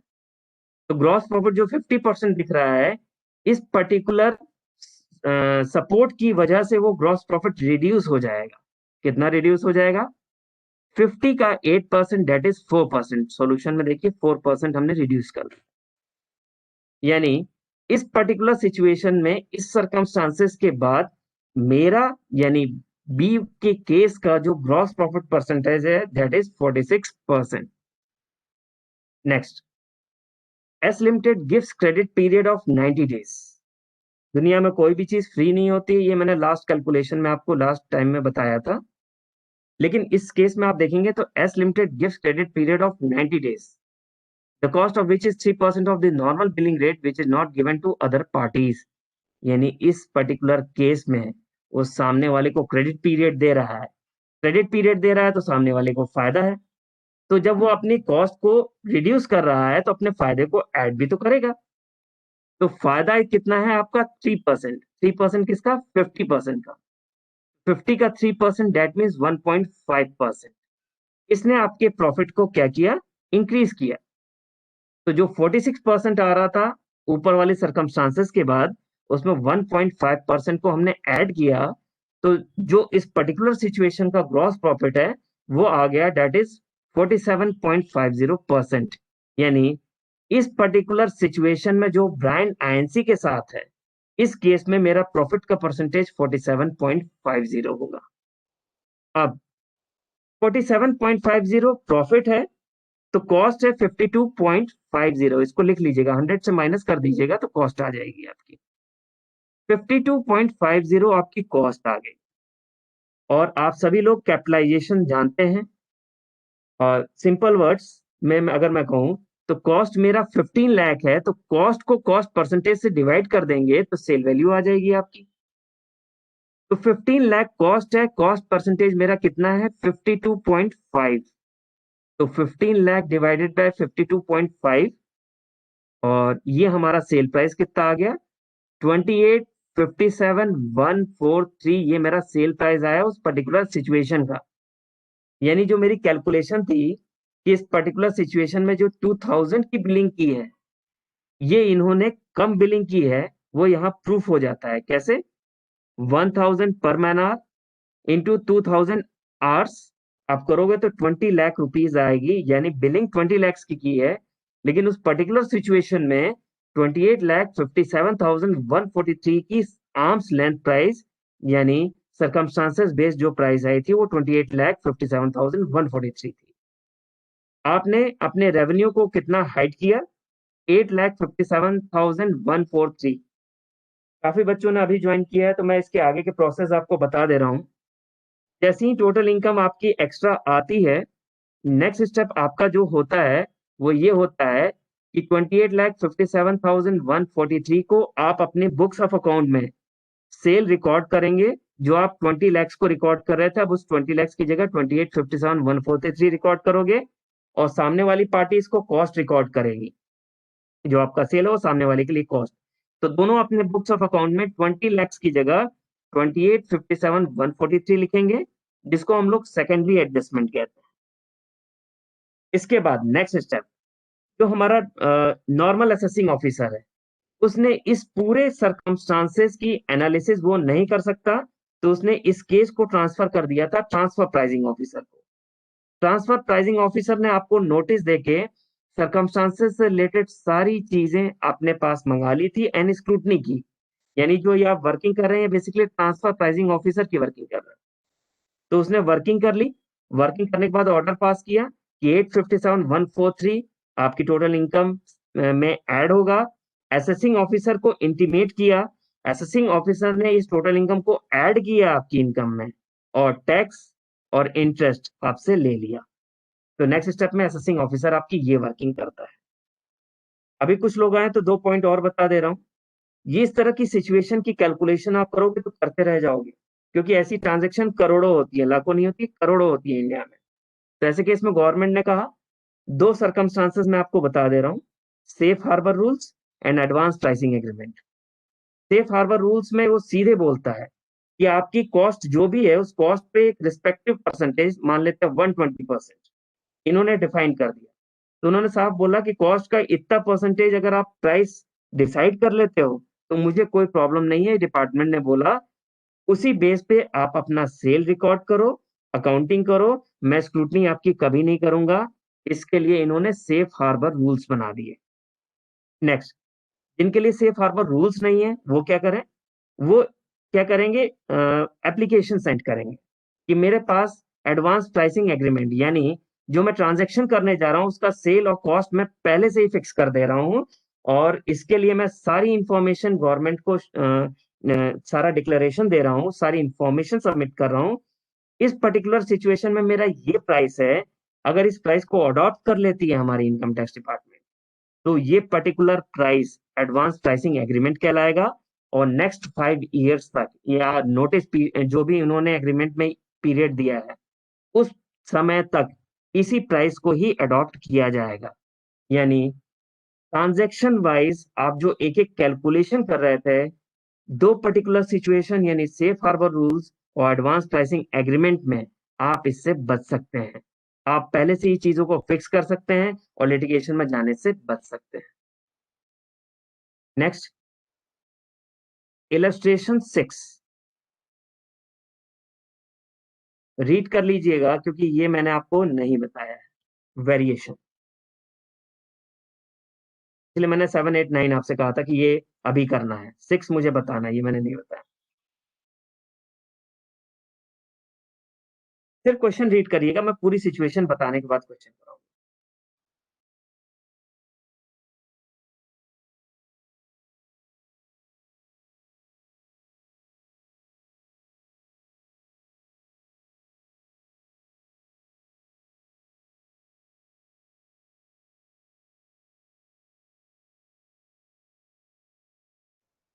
इलस्ट्रेशन 6 में दो चीज देखिएगा, दो प्राइस गिवन है, यानी arms length price particular situation में दो निकाले ट्रांसफर प्राइसिंग ऑफिसर ने या आपने निकाले, एक 48 लाख एक 56 लाख। ऐसा हो सकता है कि एक पर्टिकुलर सिचुएशन में ऐसे सर्कमस्टांसेस अराइज हो जाए कि एक से ज्यादा आपके आर्म्स लेंथ प्राइस निकल आए।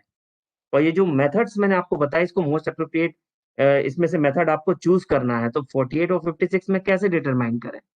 तो गवर्नमेंट ने कहा कोई इशू नहीं है, इसके लिए सेक्शन 92C2 में प्रोविजंस दिए गए।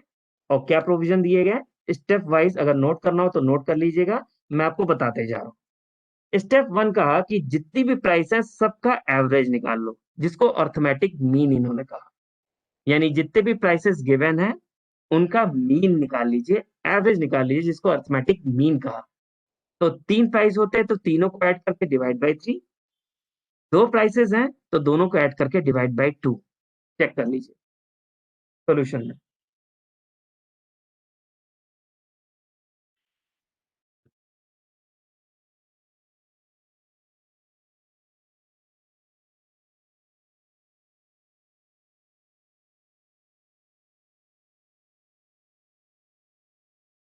ठीक है, नेक्स्ट, अब आपने प्राइस कौन सा डिस्क्लोज किया है, स्टेप 2। यानी आपने जो प्राइस अडॉप्ट किया है, एक्चुअल प्राइस, आर्म्स लेंथ नहीं, एक्चुअल प्राइस, वो कितना अडॉप्ट किया है। इस केस में 50 लाख, 2% फिक्स है, 2% फिक्स है।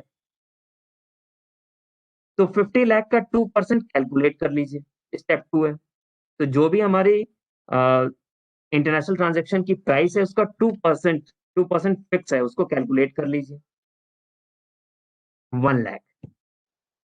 अब देखिए, डिपार्टमेंट भी कहता है अगर वेरिएशंस कम है तो मैं इग्नोर कर सकता हूं। वेरिएशंस अगर कम है तो मैं इग्नोर कर सकता हूं, यानी अगर आपने गलत प्राइस अडॉप्ट कर लिया है तो मैं उसको भी इग्नोर कर सकता हूं इस पर्टिकुलर सिचुएशन में, लेकिन मैक्सिमम कितना, 2%, मैक्सिमम 2%। तो इसने कितना प्राइस अडॉप्ट किया है, 50 लाख, और जो अर्थमेटिक मीन कितना आ रहा है, 52 लैक्स। यानी जो एक्चुअल वेरिएशन है वो 2 लाख है और जो 2% का वेरिएशन है वो 1 लाख है। यानी 1 लाख से ज्यादा, यानी लिमिट से ज्यादा आपने शो कर रखा है अपने प्राइस को। तो ऐसे केस में जो एक्सेस प्राइस 52 लाख जो आपका दिख रहा है आर्म्स लेंथ प्राइस, और नॉर्मल जो आपने शो किया वो 50 लाख, यानी वेरिएशन 2 लाख, यानी 2 लाख इनकम को छुपाया है। और मैक्सिमम 1 लाख तक छुपाते तो मैं आपको कुछ नहीं बोलता, यानी 2% तक छुपाते तो मैं कुछ नहीं बोलता। इन्होंने 2% से ज्यादा छुपा दिया। तो ऐसे केस में हम क्या करेंगे, average of arms length price को अडॉप्ट कर लेंगे उस पर्टिकुलर सिचुएशन में और उसके बेसिस पे टोटल इनकम निकाल लेंगे। इलस्ट्रेशन 6 देखिए।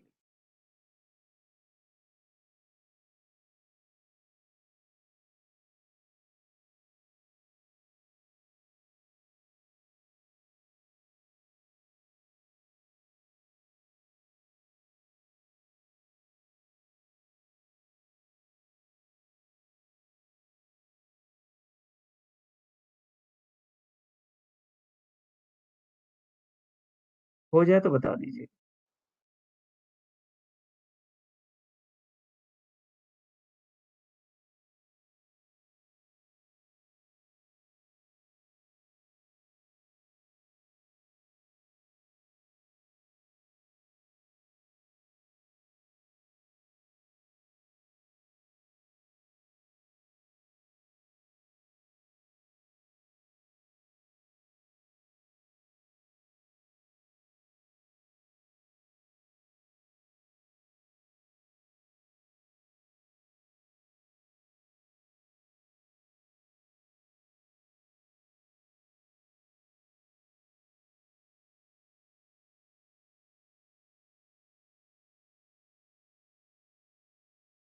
हो जाए तो बता दीजिए।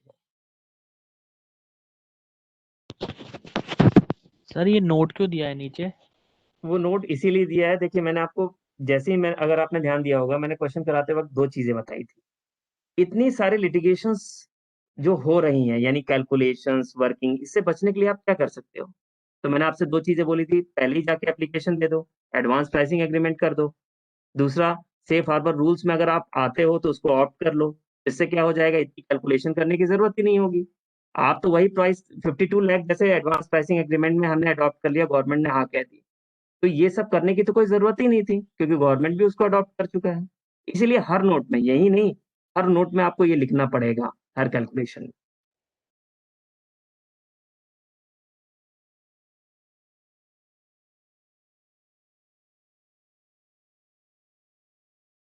ठीक है, मैं आगे मूव करता हूँ अभी, क्योंकि बहुत सारा बच्चा है। आप नोट कर लीजिएगा, 6, 7, 8, 9 इंपॉर्टेंट है, इसमें से एक क्वेश्चन कंफर्म आता है, और जो मैंने आपको कराए हुए क्वेश्चन, 6, 7, 8, 9। कुछ प्रॉब्लम हो तो आप पूछ सकते हैं।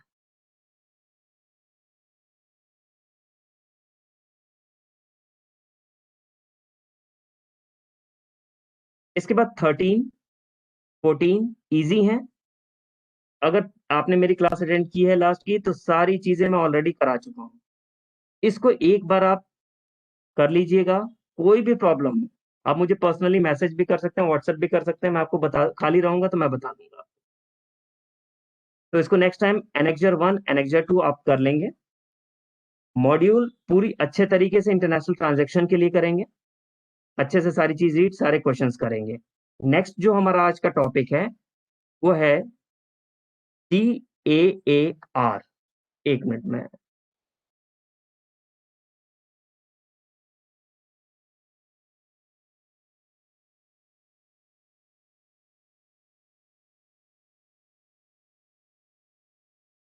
GAAR नेक्स्ट, वहां पर ट्रांसफर प्राइसिंग आपका पूरा कंप्लीट होता है। कुछ क्वेश्चंस होंगे या कोई पॉइंट इनके छूट गया होगा तो वो मुझे बता दीजिएगा, मैं नेक्स्ट क्लास में आपको बता दूंगा। फिलहाल मैं आज कोशिश कर रहा हूँ कि इंटरनेशनल ट्रांजैक्शन का मैक्सिमम पोर्शन मैं खत्म कर दूं। तो नेक्स्ट पार्ट है GAAR। ये भी बहुत इंपॉर्टेंट है, इसका बेसिकली केस लॉज आता है आपके पास। क्वेश्चंस जो आपके 10, 12 क्वेश्चंस मॉड्यूल में दिए हुए हैं, अभी मैं उन सब पे आऊंगा। केवल उन्हीं को देखना है, उसके अलावा आपको कुछ करने की कोई जरूरत नहीं। तो first of all, what is GAAR? तो नाम से ही सुना लग रहा होगा, बेसिकली अवॉइडेंस रूल्स हैं आपके, जनरल एंटी अवॉइडेंस रूल्स। कई बार SAAR पूछता है, तो वो स्पेसिफाइड एंटी अवॉइडेंस रूल्स होते हैं। तो कई बार क्या होता है, शॉर्ट फॉर्म में पूछ लेते हैं, इसलिए मैंने आपको बता दिया। तो GAR बेसिकली है क्या, इसको समझाने के लिए मुझे वोडाफोन का केस आपको बताना पड़ेगा। बहुत सुना होगा वोडाफोन केस के बारे में, अखबारों में भी पढ़ा होगा। लेकिन कई अखबार या कई लोगों को मैंने देखा कि चीजों को इन्होंने क्या किया है, जब वैल्यू दी तो डिफरेंट डिफरेंट वैल्यूज दी। तो अलग अलग अखबार पढ़ेंगे तो अलग अलग वैल्यूज आपको दिखेंगी। आपकी रूलिंग तो खैर जो दिया वो तो दिया, लेकिन वैल्यूज कई जगह 25,000 करोड़ दिया है, कई जगह 8,900 करोड़ दिया है। तो बेसिकली क्या है, इसको पूरा समझते हैं हम लोग। उसके बाद, क्योंकि ये GAR से ही रिलेटेड है, इसी के बेस पे ही JR में वर्किंग आगे भी हो रही है, तो इसको डिस्कस करते हैं, फिर JR की रूलिंग्स पे आते हैं, देन जल्दी से उसके क्वेश्चन आंसर यानी केस लॉस पे आ जाते हैं। तो फर्स्ट ऑफ ऑल, वोडाफोन आप सभी जानते हैं कि ये कंपनी हमारी कैसे आई। पुराने समय में हच हुआ करती थे, SR हुआ करते थे। तो बेसिकली आमतौर पर अगर देखा जाए तो सबको इतना पता तो है कि वोडाफोन हच SR सबको मर्ज करके ले आया था। कुछ ऐसा हुआ था, लेकिन टेक्निकली अगर आप देखेंगे तो इसको आपको रीड करना पड़ेगा कि मई 2007 में वोडाफोन मल्टी मोड से, यहाँ तो बहुत इजी लिखा है, बहुत टेक्निकली इन्होंने वर्किंग की, मल्टी मोड के थ्रू इन्होंने इंडिया की पर्टिकुलर कंपनी में इन्वेस्टमेंट किया। देखिए कैसे, in May 2007 Vodafone has bought a 67% stake in Hutch for $11 billion. This included the mobile telephone business and other assets of Hutch in India. तो देखिए, starting में अगर आप बात करेंगे 2007-6 की, उस केस में टेलीकॉम सेक्टर बहुत तेजी से मूव कर रहा था, लेकिन एक सबसे बड़ी दिक्कत थी यहाँ, जो टेलीकॉम के जो राइट्स होते हैं, उस समय टेलीकॉम घोटाला भी आपने सुना होगा, टेलीकॉम राइट्स मिलना बड़ा मुश्किल हुआ करता था। तो टेलीकॉम राइट्स जो हमारे आइडिया हो गए या एयरटेल हो गया, वो अपने अपने तरीकों से इसको ले लिया करते थे, लेकिन एक बाहर की कंपनी इन होना चाहती थी, तो उसने कहा कि हम क्या करें, तो ऑलरेडी जो एग्जिस्टिंग प्लेयर है, इन्होंने कहा क्यों ना हम उसी को ही अपने अंदर पूरी तरह से मर्ज कर लें, ताकि मेरे लिए बिजनेस करना आसान होगा और मैं अपने हिसाब से मूव भी करूंगा। और इसमें इन्होंने टैक्स बचाने के लिए कई तरह की वर्किंग भी की। तो इन्होंने क्या किया, सबसे पहला काम, इजी भाषा में समझ लेते हैं, इंडियन सिस्टम में जो एग्जिस्टिंग काम कर रहा था, उसको उन्होंने अपने अंदर मर्ज कर लिया कई तरीकों से, मल्टी डायमेंशनल मोड से, उसके बिजनेस को भी ले लिया। अब इंडियन सिस्टम में बोला जाता है कि अगर आप किसी भी तरह का शेयर खरीदते हो, यानी शेयर पे कभी भी अगर आप देखेंगे ट्रांसफर की अगर बात आती है, तो उस पर कैपिटल गेन अराइज होता है। इंडियन गवर्नमेंट ने भी यही कहा कि अगर आपने शेयर परचेज किए हैं, तो जो आप पेमेंट करने जा रहे हो उसमें विदहोल्डिंग टैक्स या टीडीएस की प्रोविजंस होने चाहिए, यानी उस इस पर्टिकुलर केस में आपका इनकम टैक्स अप्लाई होगा और उस टैक्स को आपको गवर्नमेंट को जमा करना होगा। सिंपल सी बात बोली इन्होंने। अब दिक्कत आपकी सबसे बड़ी क्या हुई, इन्होंने कहा आप मुझसे टैक्स ले ही नहीं सकते। टैक्स लेने के लिए सबसे पहली चीज इनकम, और सेकंड पार्ट में जुरिडिक्शन होता है। ये जो इनकम अराइज हुई है, वो इंडिया की जुरिडिक्शन में हुई नहीं है, ये तो हमारी कंट्री की जुरिडिक्शन में हुई है। और जो इंडिया के साथ मेरी कंट्री का डीटीएस साइन है, उसमें भी ये सारी चीजें मौजूद हैं। इंडियन सिस्टम या इंडियन डिपार्टमेंट ने कहा कि नहीं, ऐसा नहीं है, टैक्स तो आपको देना पड़ेगा, क्योंकि यहाँ पर शेयर ट्रांसफर हुआ है, टैक्स कैपिटल गेन पर अराइज हो रहा है, और जो आप कह रहे हो जुरिडिक्शन का, वो इंडियन जुरिडिक्शन ही है आपका, क्योंकि यहाँ से रिलेटेड शेयर्स हैं। और ये केस हमारा असेसिंग ऑफिसर ने क्या किया, नेगेटिव कर दिया वोडाफोन के पर्सपेक्टिव से। उसने कहा नहीं, इंडियन जुरिडिक्शन में आते हो और आपको इतना टैक्स देना है, और इस पे इंटरेस्ट और पेनल्टी भी ऐड कर दिया, जिसको 23,400 कुछ लोग कहते हैं, कुछ लोग 25,000 करोड़ कहते हैं, इंटरेस्ट पेनल्टी के बाद। फिर उन्होंने कहा इतना आपको पे करना पड़ेगा और इतने की बैंक गारंटी आपको देनी पड़ेगी। फिर उन्होंने फर्दर इस केस को क्या किया, हाई कोर्ट में ले गए, बॉम्बे हाई कोर्ट में। तो इन्होंने फिर इनकम टैक्स डिपार्टमेंट के रिस्पेक्ट में बोल दिया कि नहीं, जुरिडिक्शनल एरिया तो इन्हीं का है, और क्योंकि जुरिडिक्शनल एरिया यहाँ का है, इनकम यहाँ राइज हो रही है, तो टैक्स तो देना पड़ेगा। नेक्स्ट, हाई कोर्ट के इस जजमेंट को सुप्रीम कोर्ट में इन्होंने चैलेंज किया 2012 में, और सुप्रीम कोर्ट ने एनालिसिस करने के बाद वोडाफोन के फेवर में ऑर्डर पास कर दिया कि नहीं, ये जो जुरिडिक्शनल का इशू हो रहा है, वो बेसिकली क्या है, जो इंडियन हमारी गवर्नमेंट है या हमारा इनकम टैक्स डिपार्टमेंट है, वो जिस तरह से इसको रीड कर रहे हैं, इस तरह से रीड नहीं करना चाहिए, ये आपकी जुरिडिक्शन में आता ही नहीं है। और जो वोडाफोन का कंटेंशन है, ये पूरी तरीके से सही है, और उसने वोडाफोन के फेवर में ऑर्डर पास कर दिया। क्योंकि इंडिया में अगर सुप्रीम कोर्ट ने ऑर्डर पास कर दिया, तो इनकम टैक्स डिपार्टमेंट कुछ नहीं कर सकता है।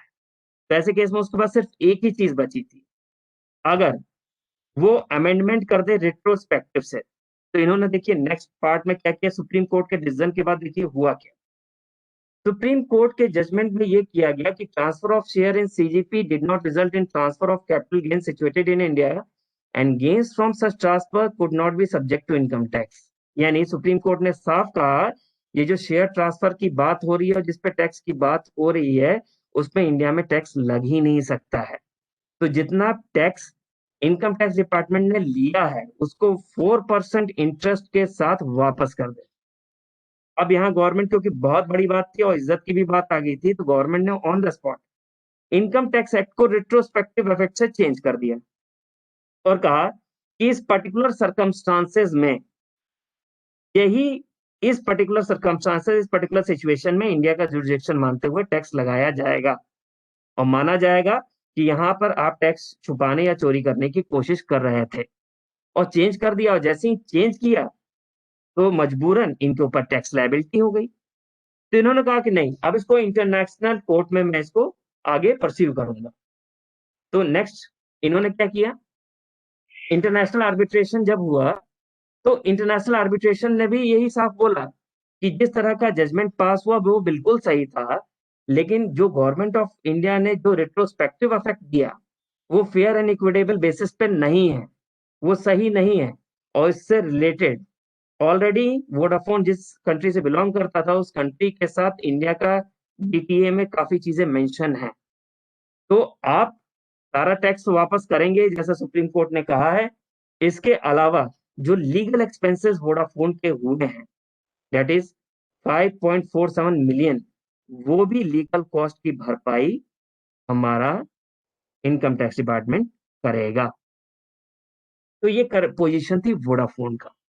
वोडाफोन का केस क्यों डिस्कस कर रहे हैं? वोडाफोन का केस इसलिए डिस्कस कर रहे हैं कि जितनी भी फॉरेन कंट्रीज इंडिया में आती हैं, आप जैसे एक्सपर्ट, लीगल एक्सपर्ट को अपने पास बुलाती है और उनसे tax avoidance, tax planning and tax evasion, जो कि टोटली गलत है, इस पे बात करती है और टैक्स मेजर्स को किस तरीके से, मतलब किस तरह से वर्किंग करे कि टैक्स पूरी तरह से छूट जाए, इस तरह की वर्किंग पूरी बनाती है वो। तो ऐसे केस में गवर्नमेंट ऑफ इंडिया ने कहा कि वर्किंग इस तरह की बहुत सारी इंडिया में हो रही है, जितनी फॉरेन कंपनी इंडिया में आती है तो वो क्या करती है, प्राइवेट कंपनी बना लेती है। क्यों? क्योंकि फॉरेन कंपनी पर 40% टैक्स लायबिलिटी है और यही इंडियन कंसर्न है तो उस पर 25% का टैक्स है। अब तो 22 और 15% भी आ गया डिफरेंट सिचुएशन में। तो वो क्या करता है, फॉरेन कंपनी इंडिया में अपनी प्राइवेट लिमिटेड बनाते हुए वो क्या करता है, अपने टैक्स को मिनिमाइज करने की कोशिश करता है। तो अब सबसे बड़ा क्वेश्चन मार्क जो आया वो ये आया कि क्या ये इस तरह की जो वर्किंग करता है वो सही है कि नहीं, और अगर सही है तो हम कुछ नहीं बोलेंगे, लेकिन अगर गलत है तो ये कहीं ना कहीं जो टैक्स से रिलेटेड जो रेवेन्यू है उसको बहुत ज्यादा नुकसान पहुंचा रहा है। तो ऐसे केस में क्या किया जाए? तो हमारी एक्सपर्ट टीम ने जब इस एनालिसिस की तो पता चला 1981 में इससे रिलेटेड तो फ्रांस तो ऑलरेडी रूलिंग बना चुका है और यूरोपियन कंट्रीज इसकी रूलिंग बना चुकी है। तो क्यों ना इसको रोकने के लिए हम लोग अपने यहाँ भी इस तरह के कुछ रूल्स लेके आए।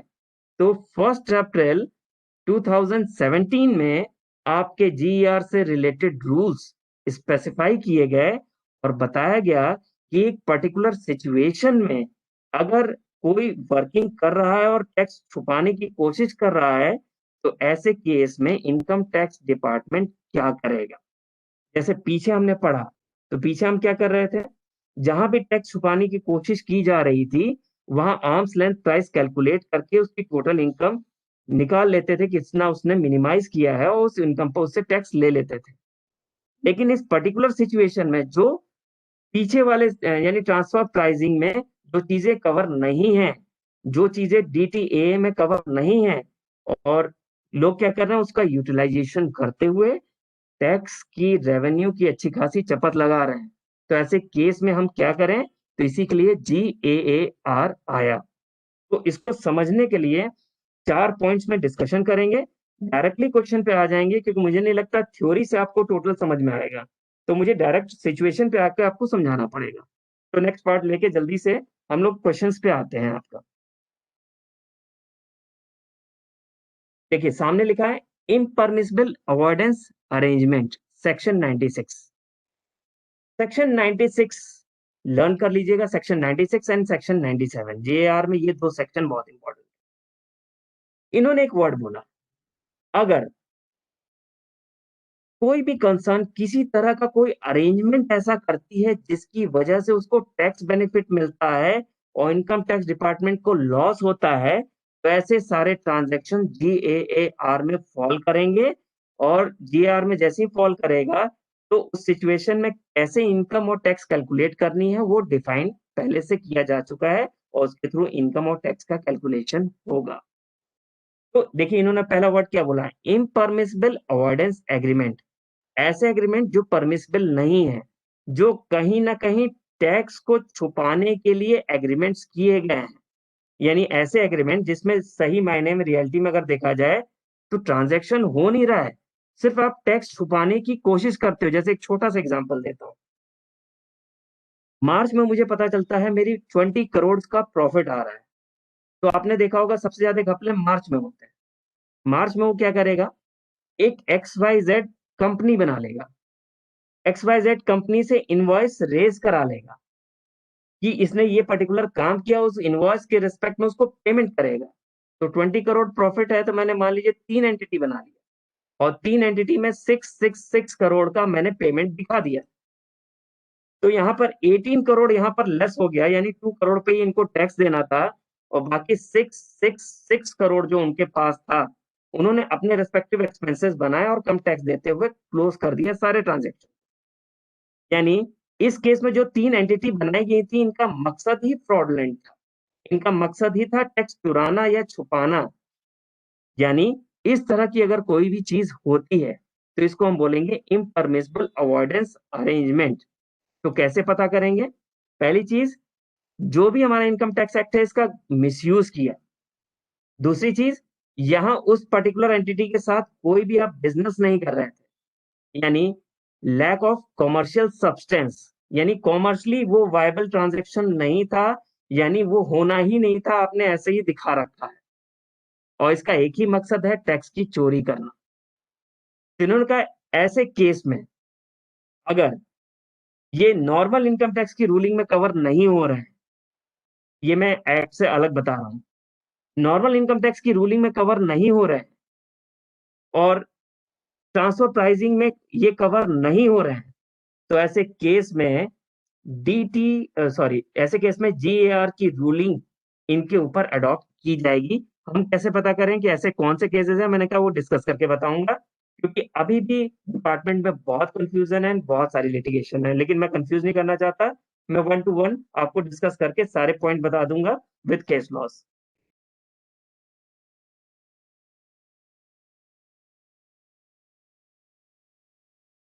मुझे लगता है क्वेश्चन पे आ जाना चाहिए। हाँ, फिर मैं आपको ये सारी चीजें बताता हूँ।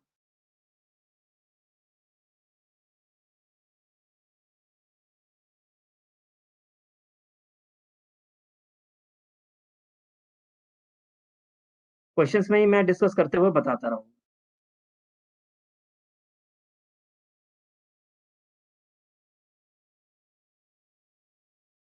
आपको 395 पेज नंबर में एग्जाम्पल ए दिख रहा होगा, मैं रीड करूंगा, आपको समझाऊंगा और सिचुएशन बताऊंगा, और आप ऑटोमेटिक एनालाइज करोगे कि ये मतलब इस केस में ये आर में आ रहा है या नहीं आ रहा है। ध्यान दीजिएगा। Mrs India Cam limited is a company incorporated in India, यानी इंडिया की इनकॉर्पोरेटेड कंपनी है, उसने स्पेशल इकोनॉमिक जोन में एक अपनी छोटी सी यूनिट बनाई। आप सभी को पता है स्पेशल इकोनॉमिक जोन में कोई भी मैन्युफैक्चरिंग होती है तो उस पर किसी तरह का कोई टैक्स नहीं लगता है। पहली बात, इस सिचुएशन में उसने कोई भी गलत काम नहीं किया, कंपनी बनाई और अपनी एक यूनिट स्पेशल इकोनॉमिक जोन में खोल ली, जो मैन्युफैक्चर कर रहा है केमिकल्स का। केमिकल्स का मैन्युफैक्चर करने के बाद जो भी उसने प्रॉफिट अर्न किया, वो 100% उसका डिडक्शन मिल गया, सेक्शन 10A एसईजेड से रिलेटेड होता है, और उसको कोई भी टैक्स देने की जरूरत नहीं है। क्वेश्चन क्या है, क्या इस केस में GAAR एप्लीकेबल है कि नहीं? तो पहली बात, इसने टैक्स प्लानिंग की है, ये नॉर्मल इनकम टैक्स रूलिंग के तहत सारा काम कर रहा है, तो ये GAR में फॉल नहीं करेगा। ये बेसिकली केस लॉ है, इसको रीड कर लीजिए। एग्जाम्पल 1 फैक्ट, और ध्यान से करिएगा, इसी से रिलेटेड सब।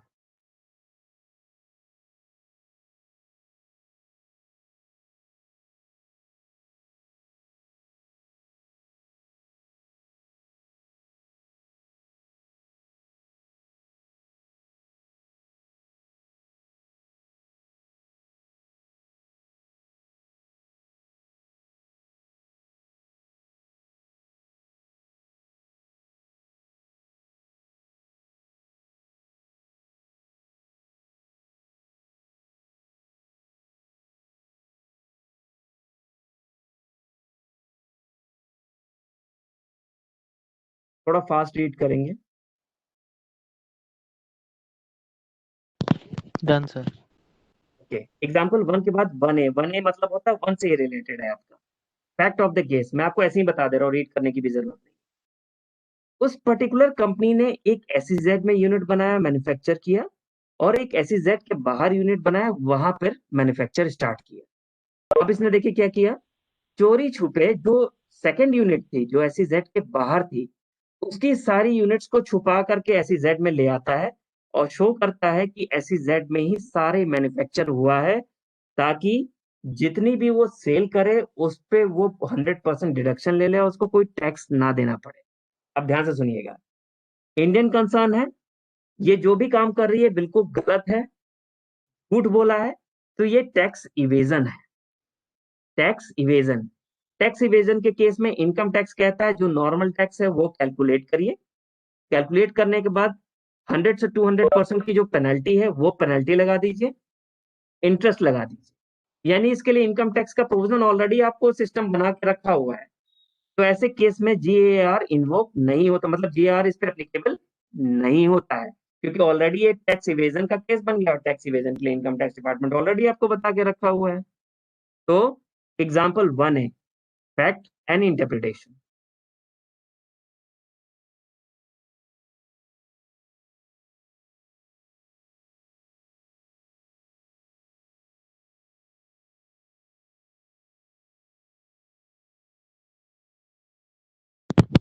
Done sir. थोड़ा फास्ट आप लोग करेंगे ना तो हम लोग जल्दी जल्दी सारे क्वेश्चन कर लेंगे। एग्जाम्पल 1 भी यानी 1 से ही रिलेटेड है। अब देखिए ध्यान से सुनिएगा मैं क्या बोल रहा हूँ। सेम कंपनी SEZ में भी काम कर रही है, नॉन SEZ में भी काम कर रही है। नॉन SEZ में ये कोई प्रोडक्शन शो नहीं कर रही, मतलब फिर से मैं रिपीट कर रहा हूँ, SEZ में प्रोडक्शन कर रही है और नॉन SEZ में प्रोडक्शन कर रही है, और जो जैसा 1A में केस था वैसा वो नहीं करती, यानी मूवमेंट नहीं करती। लेकिन वो एक काम करती है, काम क्या करती है, मान लीजिए 20 रुपीज SEZ में जो सामान बन रहा है उसका सही प्राइस 20 रुपीज है, तो नॉन SEZ में उसको 18 दिखा दिया, नॉन SEZ में 18 दिखा दिया और SEZ में उसको 22 दिखा दिया। यानी SEZ को इन्फ्लेट कर देता है, नॉन SEZ को डिफ्लेट कर देता है, ताकि SEZ का जो प्रोडक्शन हो और जो सेल हो उसका डिडक्शन ज्यादा मिले हमको। और नॉन SEZ वाला कम वैल्यू पे शो किया है तो ऑलरेडी वो क्या हो रहा है, उसकी वैल्यू कम दिख रही है, प्रॉफिट कम दिख रहा है। तो ऐसे केस में क्या GAR लग रहा है कि नहीं, तो यहाँ पर भी अगर देखेंगे तो फेक सबमिशन हुआ है। तो फेक सबमिशन हुआ है मतलब क्या हुआ, हमने कहा कि ये जानते केस कैसा हो जाएगा, आर्म्स लेंथ प्राइस वाला हो गया जिसमें वो छुपाया करता था। तो इसको टैक्स इवेजन तो नहीं कहेंगे, लेकिन आर्म्स लेंथ प्राइस वाले में डोमेस्टिक में ये फॉल कर जाएगा और उस केस में जितना छुपाया उतने पोर्शन पे टैक्स और इंटरेस्ट ले लिया जाएगा। Example 1B, facts and interpretation.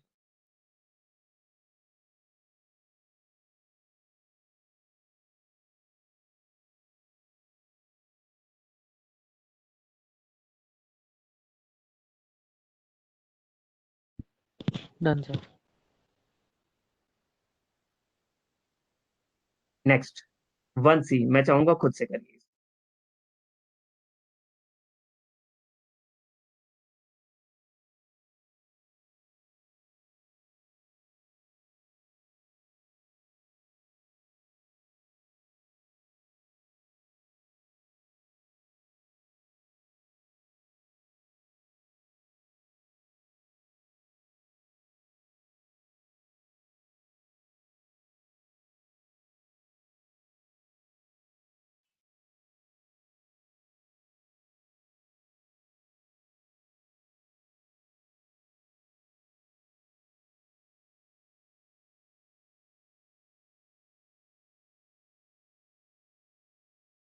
within section 10W of the Act. Kindly. हाँ जी, what is 10A? 10A is basically related to special economic zone. वो कहता है कि जो भी स्पेशल इकोनॉमिक जोन में आप सेल करते हो उस पे कोई भी अगर profits and gains end of business and profession पे आप जो भी प्रॉफिट शो करते हो उसका 100% आपको डिडक्शन अंडर सेक्शन 10AA में मिल जाएगा। यही कारण है कि जितनी भी फॉरेन एंटिटीज जो मैन्युफैक्चरिंग से रिलेटेड है वो कोशिश करती हैं SEZ में ही अपने यूनिट्स को स्टैब्लिश करना।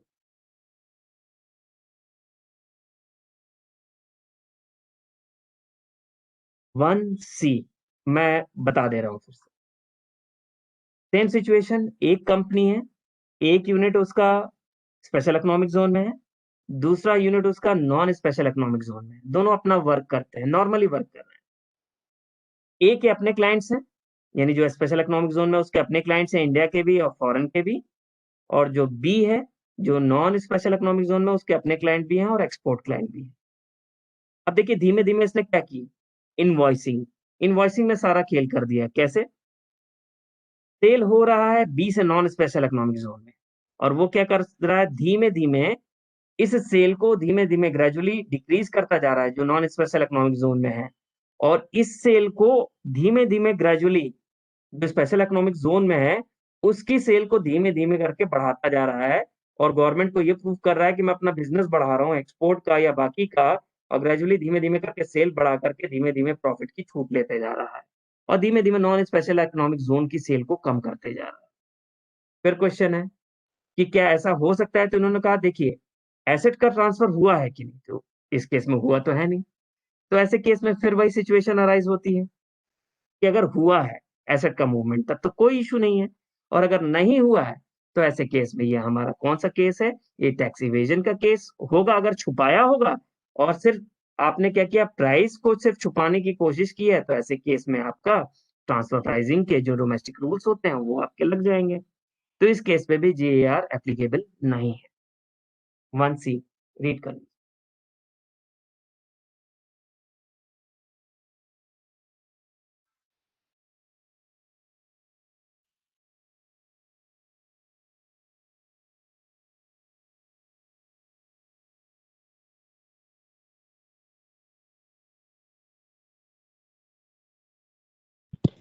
Done, sir.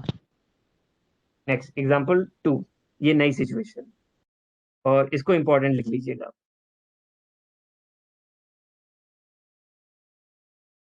मैं रीड कर दे रहा हूँ।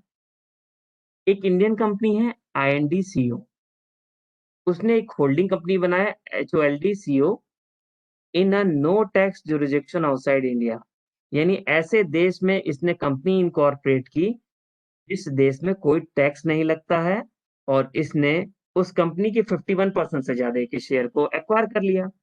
यानी इंडियन कंपनी होल्डिंग कंपनी हो गई है, और ये पर्टिकुलर कंपनी ऐसी कंट्री में रजिस्टर्ड है जहां कोई भी टैक्स नहीं है। एनटेजे कहते हैं इसको, no tax zone, non tax zone.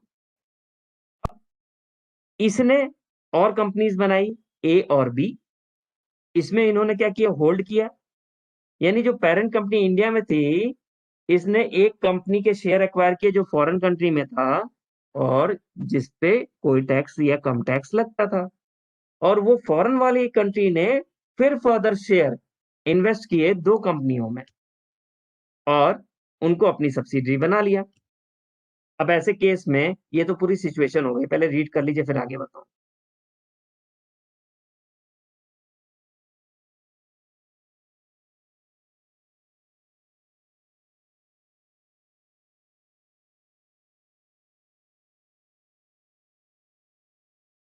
Next diagram देख लीजिए। ये जो लाइन ड्रॉ है, ये बेसिकली ये लाइन ये डिवाइड कर रही है कि इंडिया के बाहर, ऊपर वाला इंडिया के बाहर को जहां पर टैक्स की कोई बात नहीं हो रही है, और नीचे वाला इंडिया पोर्शन, यानी इंडिया के सामने देखिए इंडको लिखा है। इनको ने होल्डको में इन्वेस्टमेंट किया मोर देन 51%। होल्डको ने सबको ए में और सबको बी में शेयर्स होल्ड किए हैं मोर देन 51%, और ये दोनों सब्सिडरी हो गई। अब देखिए होता क्या है, सबको ए एंड सबको बी ये डिविडेंड डिक्लेयर करता है, और किसको मिलता है, होल्डको को। होल्डको को इनकम मिल रहा है, और ये ऐसी जगह जहां कोई टैक्स नहीं है आपका। अब क्वेश्चन ये आता है, याद करिए PFC मैंने बताया था, चलिए PFC की बात नहीं करते, यहाँ पे हम लोग बात करते हैं डिविडेंड मैं कहाँ रिसीव करूंगा, ये मेरा नैतिक अधिकार है, मतलब कॉन्स्टिट्यूशनल राइट है। मैं अपना पैसा कहीं भी लूंगा, मेरी गवर्नमेंट ऑफ इंडिया इंटरफेयर नहीं करेगी, वो भले ही इनकम टैक्स की बात करे। तो पहली बात तो अधिकार की बात हो जाए, तो ये कंपनी का अधिकार है कि वो अपनी चॉइस से जहां उसको मन है वो वहां डिविडेंड ले, कोई दिक्कत वाली बात नहीं है। तो सबको ए सबको बी, होल्डको ने उसी कंट्री में डिविडेंड लिया जिस कंट्री में वो रहता था आपका। अब ये क्वेश्चन आया कि क्या ऐसे केस में इंडियन कंसर्न टैक्स लगाएगा कि नहीं? तो मैंने कहा कि अब यहां से थोड़ा आगे मुड़ते हैं और सीएफसी की बात करते हैं। सीएफसी याद करिए मैंने क्या बोला था? इंडिया की कंपनी फॉरेन की किसी कंपनी में अगर शेयर होल्ड करती है 100%, तो ऐसे केस में जो भी डिविडेंड उस फॉरेन कंट्री में किसी को भी मिला है, वो टैक्सेबल हो जाएगा इंडिया में। यानी इसके लिए ऑलरेडी रूल्स सीएफसी में मैंने आपको बताए हुए हैं। तो ऐसे केस में डिविडेंड होल्डको को अगर मिलता है और इनको ने 100% इन्वेस्टमेंट अगर होल्डको में किया होता, तो ऐसे केस में जो भी डिविडेंड होल्डको को मिल रहा है वो इंडिया में टैक्सेबल हो जाता है। और अगर 100% से कम का इन्वेस्टमेंट होता तो उस केस में ऐसी कोई टैक्स लायबिलिटी अराइज नहीं होती और जीआर भी इस केस में नहीं लगता। देख लीजिए।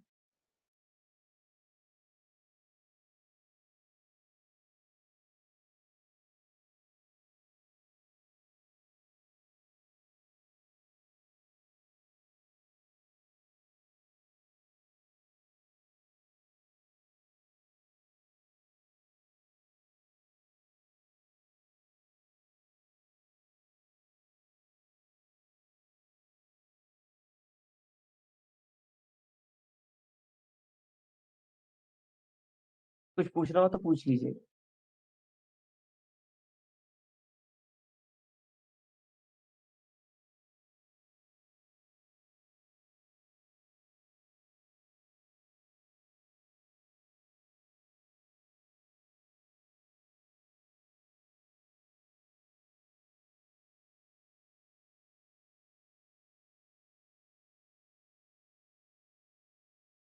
बता दूं कि नेक्स्ट आगे मूव करो?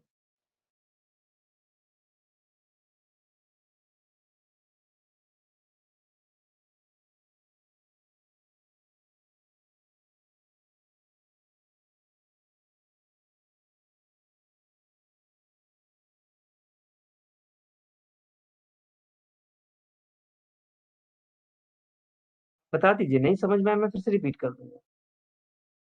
और आगे है तो फिर हम लोग आगे मूव करें, अभी और भी केस लॉस।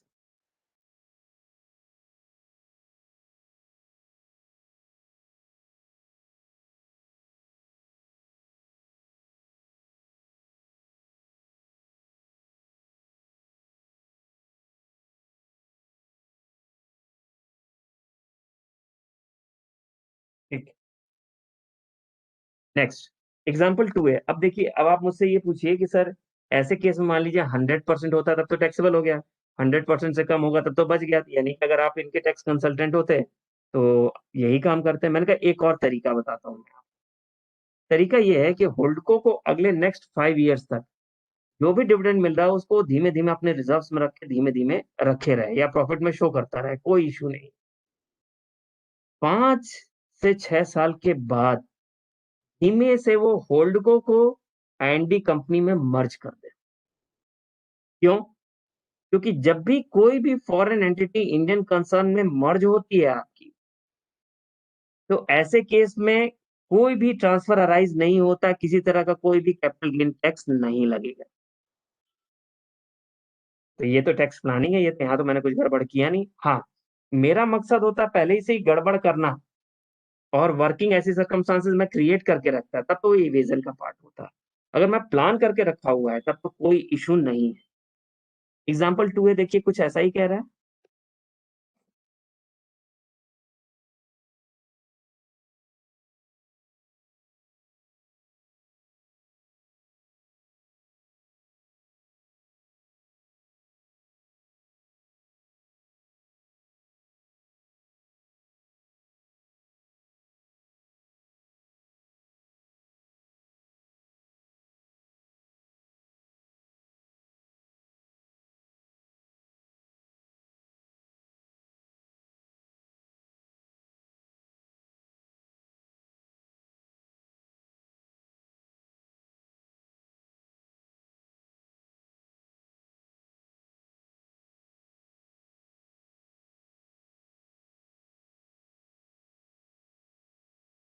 हो गया?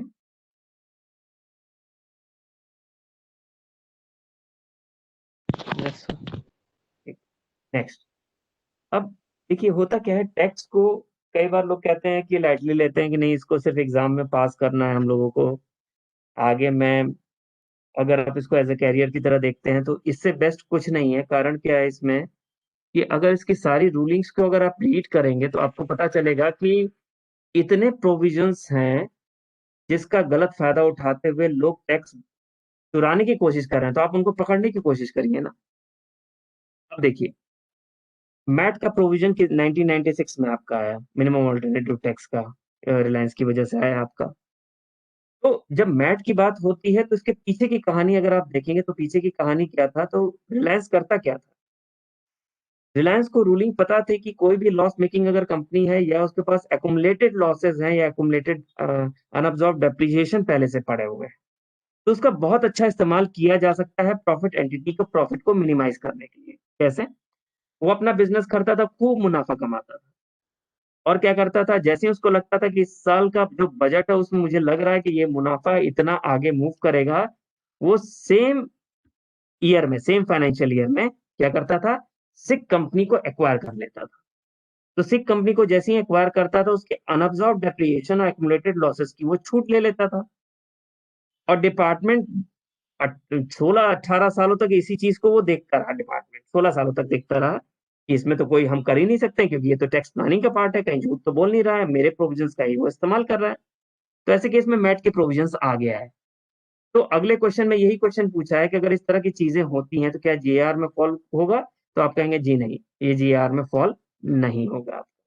नेक्स्ट क्वेश्चन रीड कर लीजिए, एग्जाम्पल 3।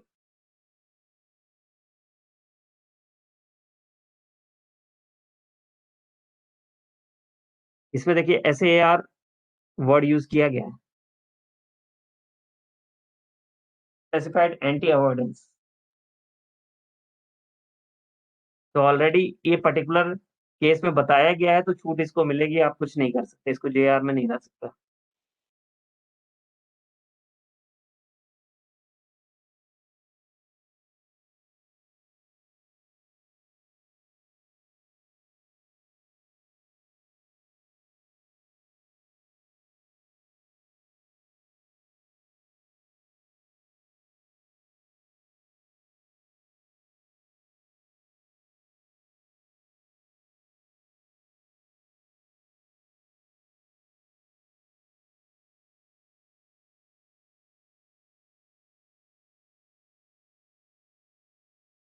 नेक्स्ट, टैक्स प्लानिंग में आप लोग पढ़ते होंगे कि एसेट को परचेज किया जाए और उस पर डेप्रिसिएशन क्लेम किया जाए, या फिर इसको लीज पे लिया जाए और लीज रेंटल को एज एन एक्सपेंस क्लेम किया जाए। तो ये तो खैर प्लानिंग का पार्ट है।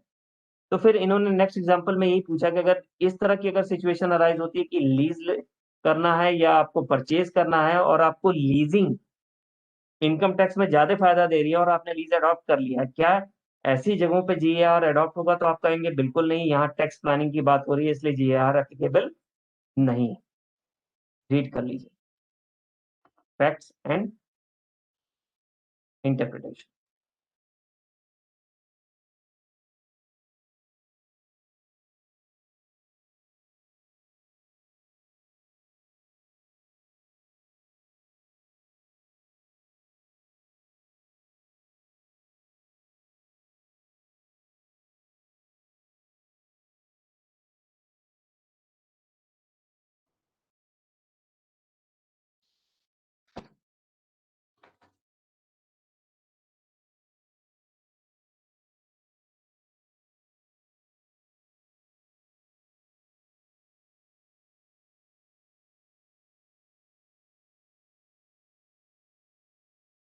एक सामने शायद बात लिखी है, सर्कुलर लीज, ये मैं आपको आगे बता दूं।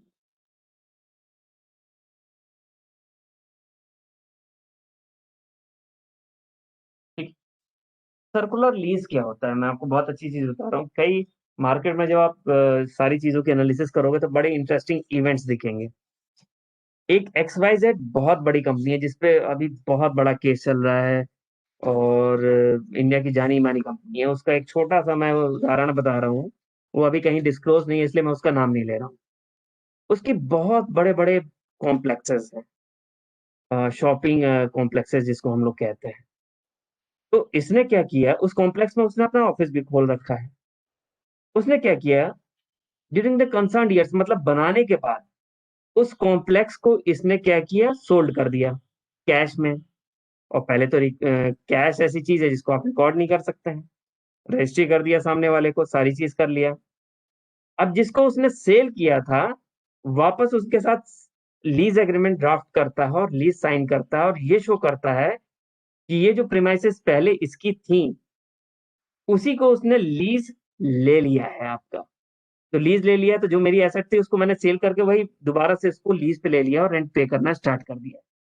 इसको बोलते हैं सर्कुलर लीजिंग। लेकिन इस पर्टिकुलर कंपनी ने जानते हैं क्या किया, इस पर्टिकुलर कंपनी ने अपने एसेट्स बेच दिए। बेचने के जो डिस्क्लोजर्स होती है अकाउंटिंग, वो उसने किया ही नहीं। यानी अपने बुक्स ऑफ अकाउंट में दिखाता रहा कि मैं इस एसेट को होल्ड करता हूं, और उस पर डेप्रिसिएशन क्लेम करने लगा। लेटर ऑन उसने XYZ कंपनी उससे बनवाई सामने वाले से, और कंपनी बनवाने के बाद उसने कहा कि जो तुम्हारे एसेट्स हैं, मतलब जो तुमने खरीदे हैं मुझसे, इस पे एक लीज एग्रीमेंट साइन करो, और मुझे वापस से लीज पे इसको दे दो, एड्रेस में थोड़ा सा चेंजेस कर लो। और वो उस पर लीज रेंट भी पे करने लगा अपने एक्सपेंसेस को छुपाने के लिए, और जो ऑलरेडी हो रहे थे आपके।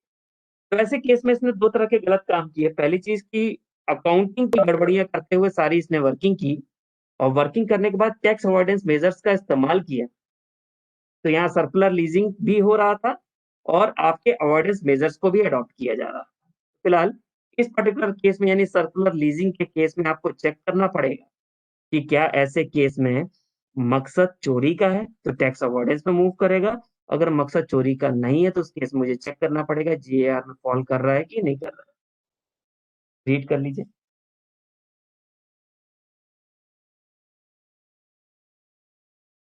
Done sir. Okay, next example 5। इसको आपको रीड करना पड़ेगा क्योंकि ये इंपॉर्टेंट है। मेरी तरफ से इसको इंपॉर्टेंट नोट आउट कर लीजिए। एग्जांपल 5, इसको अच्छे से पहले रीड कर लीजिए। LTJ मतलब लो टैक्स जुरिडिक्शन, ऐसी कंट्री जहां टैक्स कम लगता है या नहीं लगता है।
अच्छे से रीड करिए, और इसका सॉल्यूशन भी रीड करिए, और लिखिए वेरी इंपॉर्टेंट एग्जांपल 5।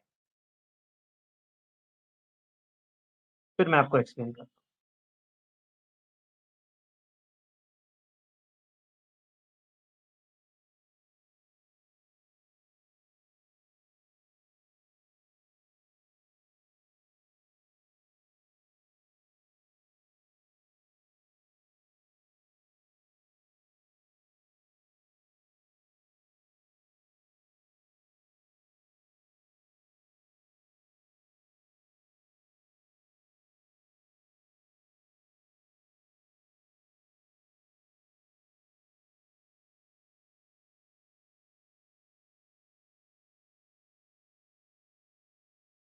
चलिए मैं आपको सर्कमस्टांसेस पहले बता दे रहा हूँ।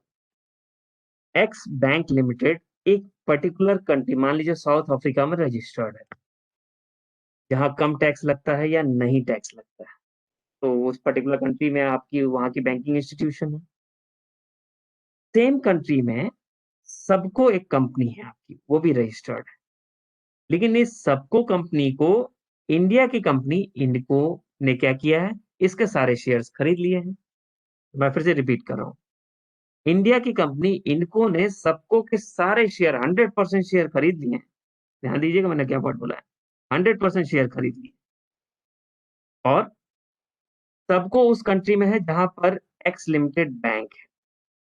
अब देखिए होता क्या है, सबको अच्छा बिजनेस कर रहा है, अच्छा प्रॉफिट अर्न कर रहा है, उसके पास खूब सारे रिजर्व्स है। तो ट्रांजैक्शन वन देखिए उसने क्या किया, ट्रांजैक्शन वन, सबको ने इंडको को लोन दिया। अगर सेक्शन 222 ई में जाए तो 10% से ज्यादा किसी ने भी अगर शेयर होल्डिंग मेरी की है, ली है, अगर वो मुझे लोन देता है, तो उस लोन को इनकम टैक्स डिपार्टमेंट इनकम मानती है, यानी डिविडेंड मानती है, अंडर सेक्शन 222 ई। फिर से रिपीट कर रहा हूं, 10% से ज्यादा शेयर होल्डिंग जिसने भी ली है कंपनी की, अगर वो किसी भी तरह का लोन देता है कंपनी को, तो वो कंपनी के हैंड में लोन ना मान के इनकम मानता है इनकम टैक्स डिपार्टमेंट, और इनकम कौन सा, डिविडेंड, अंडर सेक्शन 222 ई। ठीक है, नेक्स्ट। अब सबको देखिए क्या करता है, पहले पार्ट में तो उसने क्या किया, उसको लोन दिया, पहले पार्ट में उसने क्या किया, इंडिको को लोन दिया, तो फंस गया इनकम टैक्स में। अब दूसरा ट्रांजैक्शन कर रहा है, दूसरा ट्रांजैक्शन क्या करता है, बैंक एक्स लिमिटेड को एफडी देता है कि एक काम करिए, आप एफडी मेरी रख लीजिए। तो बैंक एक्स लिमिटेड ने उसकी एफडी रख ली, ठीक है, और इस बैंक को उसने कहा कि ऐसा है, मेरी गारंटी है, आप मेरी गारंटी पे और इस एफडी को ध्यान में रखते हुए इसको सिक्योरिटी मान लीजिए, और आप इंडिया यानी इंडको कंपनी को उधार दे दीजिए।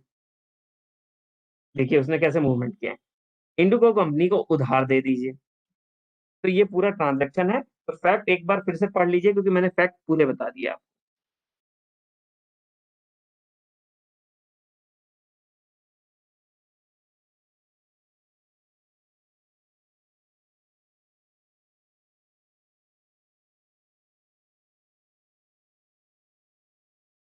क्लियर?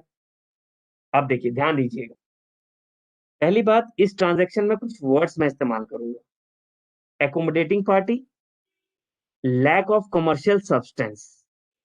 मतलब ध्यान दीजिएगा, बैंक एक्स हमारा बिचौलिया है जिसका कोई काम ही नहीं था। बैंक एक्स ने से सिर्फ सबको ने अपने फंड को ट्रांसफर करा दिया इंडको में। और आप सभी को पता है कि अगर मैं पैसा लेने के दो तरीके होते हैं, मतलब पैसा कमाने के दो तरीके, या तो उधार ले लो या इनकम अर्न कर लो। तो इसने बैंक एक्स लिमिटेड से लोन दिखा रखा है, लेकिन एक्चुअली देखा जाए तो सबको ने उसको टर्म डिपॉजिट दिया और उतना ही पैसा लोन दे दिया इनको को। यानी एक तरह का फंड मूवमेंट हुआ, और बैंक एक्स लिमिटेड बिचौलिए की तरह काम करता है। इस बिचौलियों को एकोमोडेटिंग पार्टी कहते हैं, यानी जिसके थ्रू ट्रांजेक्शन कराते हैं, एकोमोडेटिंग पार्टी। तो सबको ने टर्म डिपॉजिट दिया, एफडी दिया, और उतनी ही एफडी का लोन प्रोवाइड कर दिया इंडिको को, और बाद में उस एफडी और उस लोन को सेट ऑफ कर दिया जाएगा। तो यहां पर अगर देखा जाए तो बैंक एक्स लिमिटेड क्या कर रहा है, एकोमोडेटिंग पार्टी बन गया है। और ये जो ट्रांजेक्शन है, यह कॉमर्शियल बेस पर लोन नहीं दिया गया है। यानी उस बैंक का मकसद क्या होता है, बैंकिंग एक्टिविटी करना, लोन देना, लेकिन बैंक एक्स लिमिटेड ने ऐसा नहीं किया। उसने टर्म डिपॉजिट लिया, इस टर्म डिपॉजिट को मूव करा दिया लोन के रूप में और इनको को दे दिया। यानी this transaction lacks commercial substance. पहला पैरा पढ़ लीजिए, इंटरप्रिटेशन।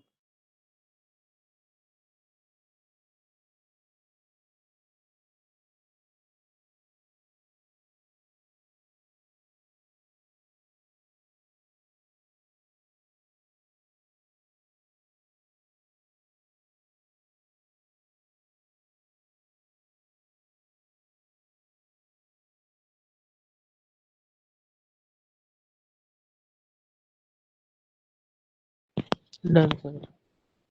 सेकंड पैरा दे। इंडियन गवर्नमेंट क्या करेगी? इंडियन गवर्नमेंट क्या करेगी, जो सबको ने लोन दिया है इंडिगो, उसको सेक्शन 222 ई में डिविडेंड मानते हुए टैक्स लगा देगी।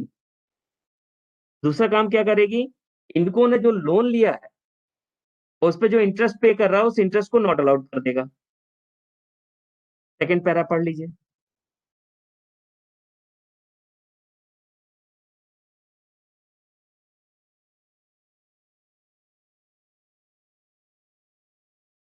डन। नेक्स्ट। नेक्स्ट आपका काम है, देखिए यहाँ पर अब आपको डीटीए में जाना पड़ेगा, क्योंकि इनकम टैक्स में इसके लिए कोई रूल नहीं है।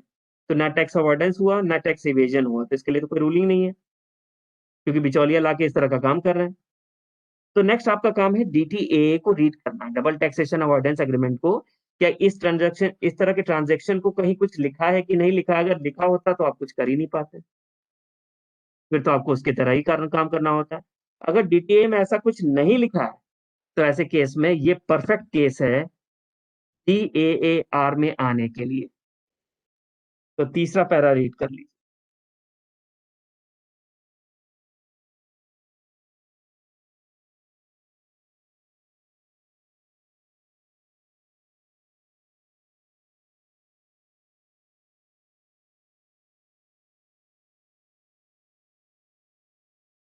हो जाए तो बता दीजिए।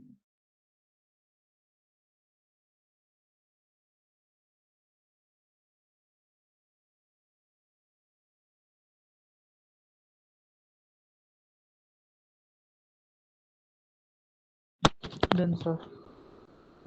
अब मैं वापस जा रहा हूँ, अभी और भी केसेस हैं लेकिन वो आप लोग का होमवर्क है, वो आप करिएगा। काफी केस मैंने डिस्कस कर दिए, बहुत सारे कर दिए। अब बेसिकली हम जो चैप्टर पढ़ रहे हैं, मैंने GAR बताया और आगे मूव कर गया, तो ध्यान दीजिएगा। Applicability of general anti avoidance rule section 95, ये आपको लर्न होना चाहिए। तो एक पर्टिकुलर एसएससी कुछ ऐसा अरेंजमेंट करता है जिसकी वजह से वो टैक्स छुपाने की कोशिश करता है। ऐसे सारे केस सेक्शन 95 के अंतर्गत आते हैं और इन पे GAR लगेगा। जैसे पांचवा एग्जाम्पल आया था, पांचवे एग्जाम्पल में जब आपने एनालिसिस की तो कुछ इसमें ऐसे एग्रीमेंट हुए थे सेक्शन 96 के तहत। वो एग्रीमेंट क्या थे आपके? आपने कुछ ऐसी ट्रांजैक्शंस की वर्किंग तैयार की जिसके थ्रू पैसा छुपाने की कोशिश की और टैक्स छुपाने की कोशिश की, और इस दौरान आपने एकोमोडेटिंग पार्टी का या कुछ इस तरह की सिचुएशन अराइज की जिसके थ्रू आपने क्या किया, टैक्स को पूरी तरह से छुपा लिया। और ऐसा केस ना टैक्स अवॉइडेंस में आ रहा था, ना टैक्स इवेजन में आ रहा था, ना टैक्स प्लानिंग में आ रहा था, ना आपका DTAA में आ रहा था। तो ऐसे सारे केस को इम्परमिसिबल अवॉइडेंस अरेंजमेंट कहते हैं, सेक्शन 96 में है। और याद करिएगा, मैंने एक वर्ड बोला था, इट लैक्स कॉमर्शियल सब्सटेंस, मैंने अभी रीड कराया था। ये सबसे इंपॉर्टेंट पार्ट है, अगर ऐसा है तो ही पकड़ में आएगा। और सेक्शन 97 में देखिए क्या वर्ड लिखा है, arrangement to lacks commercial substance. कब आप मानेंगे कि लैक मतलब कॉमर्शियल सब्सटेंस नहीं है? तो मैं समझाता तो आपको समझ में नहीं आता, लेकिन मैंने जब एग्जाम्पल के थ्रू पांचवा वाला आपको बताने की कोशिश की तो इन्होंने साफ तौर पे क्या कहा, ऐसा कोई अरेंजमेंट आपने तैयार किया है कई लोगों के साथ मिलकर, जिसमें चाहे एकोमोडेटिंग पार्टी को रखा या राउंड ट्रिप फाइनेंसिंग की, पैसा दिया फिर वापस पैसा ले लिया, कुछ इस तरह के ट्रांजैक्शन किए, या लोकेशन के एडवांटेज लेने की कोशिश की जैसा वोडाफोन ने किया, तो ऐसे केस में हमारा GAR लग जाता है। और GAR जैसे ही लगता है उस केस में फिर उसकी वर्किंग दे रखी है कि आपको टैक्स कैसे निकालना है, इंटरेस्ट कैसे निकालना है और वर्किंग कैसे करनी है। तो इस पूरे चैप्टर में बस 95, 96, 97 तीन को अच्छे से पढ़ लीजिएगा, और उसके बाद जितने भी केस लॉज हैं आपके दे रखे हैं एक लाइन से, उन सब को अच्छे से करिएगा, क्योंकि सारे एग्जाम्पल्स ये बेसिकली आपके केस लॉज है। और अगर फिफ्थ तक समझ में आ गया है तो आगे किसी तरह का कोई कंफ्यूजन नहीं है। आगे 5 और 6 इन्होंने और एग्जाम्पल दिए हुए हैं, तो आपको कोई दिक्कत नहीं होगी। यहाँ पर आपका पूरा JAR तक कंप्लीट होता है, यानी ट्रांसफर प्राइसिंग, DTA, GAR सब कंप्लीट होता है। अब जो अगला पार्ट बचता है वो आपका केस स्टडीज या केस लॉ है। नेक्स्ट टाइम हम लोग केस स्टडीज पे ही बात करेंगे, लेकिन उससे पहले मैंने जितना आपको पढ़ाया उसको अच्छे से रीड कर लीजिएगा, ताकि कोई कंफ्यूजन हो तो वो पूछ लें, या कोई अगर पार्ट इनकेस छोटा सा रह गया, छोटा सा कुछ हो सकता है रह गया हो, तो वो आप मुझसे पूछ लेंगे, ताकि जब मैं आपको केस लॉ बताऊं तो फिर एक बहुत ज्यादा 2 क्लास में आपका पूरा कोर्स कंप्लीट हो जाएगा। ठीक है, तो ओवर करता हूं मैं। तो नेक्स्ट टाइम कब मिल रहे हैं सर? सर मेरी कोशिश ये है कि मैं, क्योंकि आप लोग एग्जाम्स तो बहुत बगल में आ चुके हैं, तो मेरी कोशिश ये रहेगी कि मैं टाइम से पहले आपको या तो मैं कुछ वीडियो बना के दे दूं, या फिर नेक्स्ट वीक में मंडे ट्यूसडे वेडनेसडे आप कभी भी मेरे क्लास रखवा लीजिए, मैं अवेलेबल हूँ, मुझे बस टाइम बता दीजिए। नहीं, वो तो फिर इंस्टीट्यूट बीच में आ जाएगी ना, ये जिस तरह नहीं, वो इंस्टीट्यूट से आप बात कर लीजिए, अगर मान लीजिए कोई इशू होता है तो मेरी बात करवा दीजिएगा। ठीक है, एक या फिर एक सबसे अच्छा तरीका ये है मैं वीडियो बना के शेयर कर दूं, उसमें इंस्टीट्यूट को भी कोई इशू नहीं होगा। बेस्ट है सर। तो वीडियो वीडियो बना के आप लोगों को हाँ हाँ, शेयर वो कर दूं। ग्रुप में या कैसे भेज दीजिएगा? हाँ, मैं, मुझे लगता है ग्रुप में मैं एडेड हूँ, तो मैं ग्रुप में भेज दूंगा या किसी को मैं भेज दूंगा। हाँ। ठीक है sir, thank you. Thank you sir. Thank you.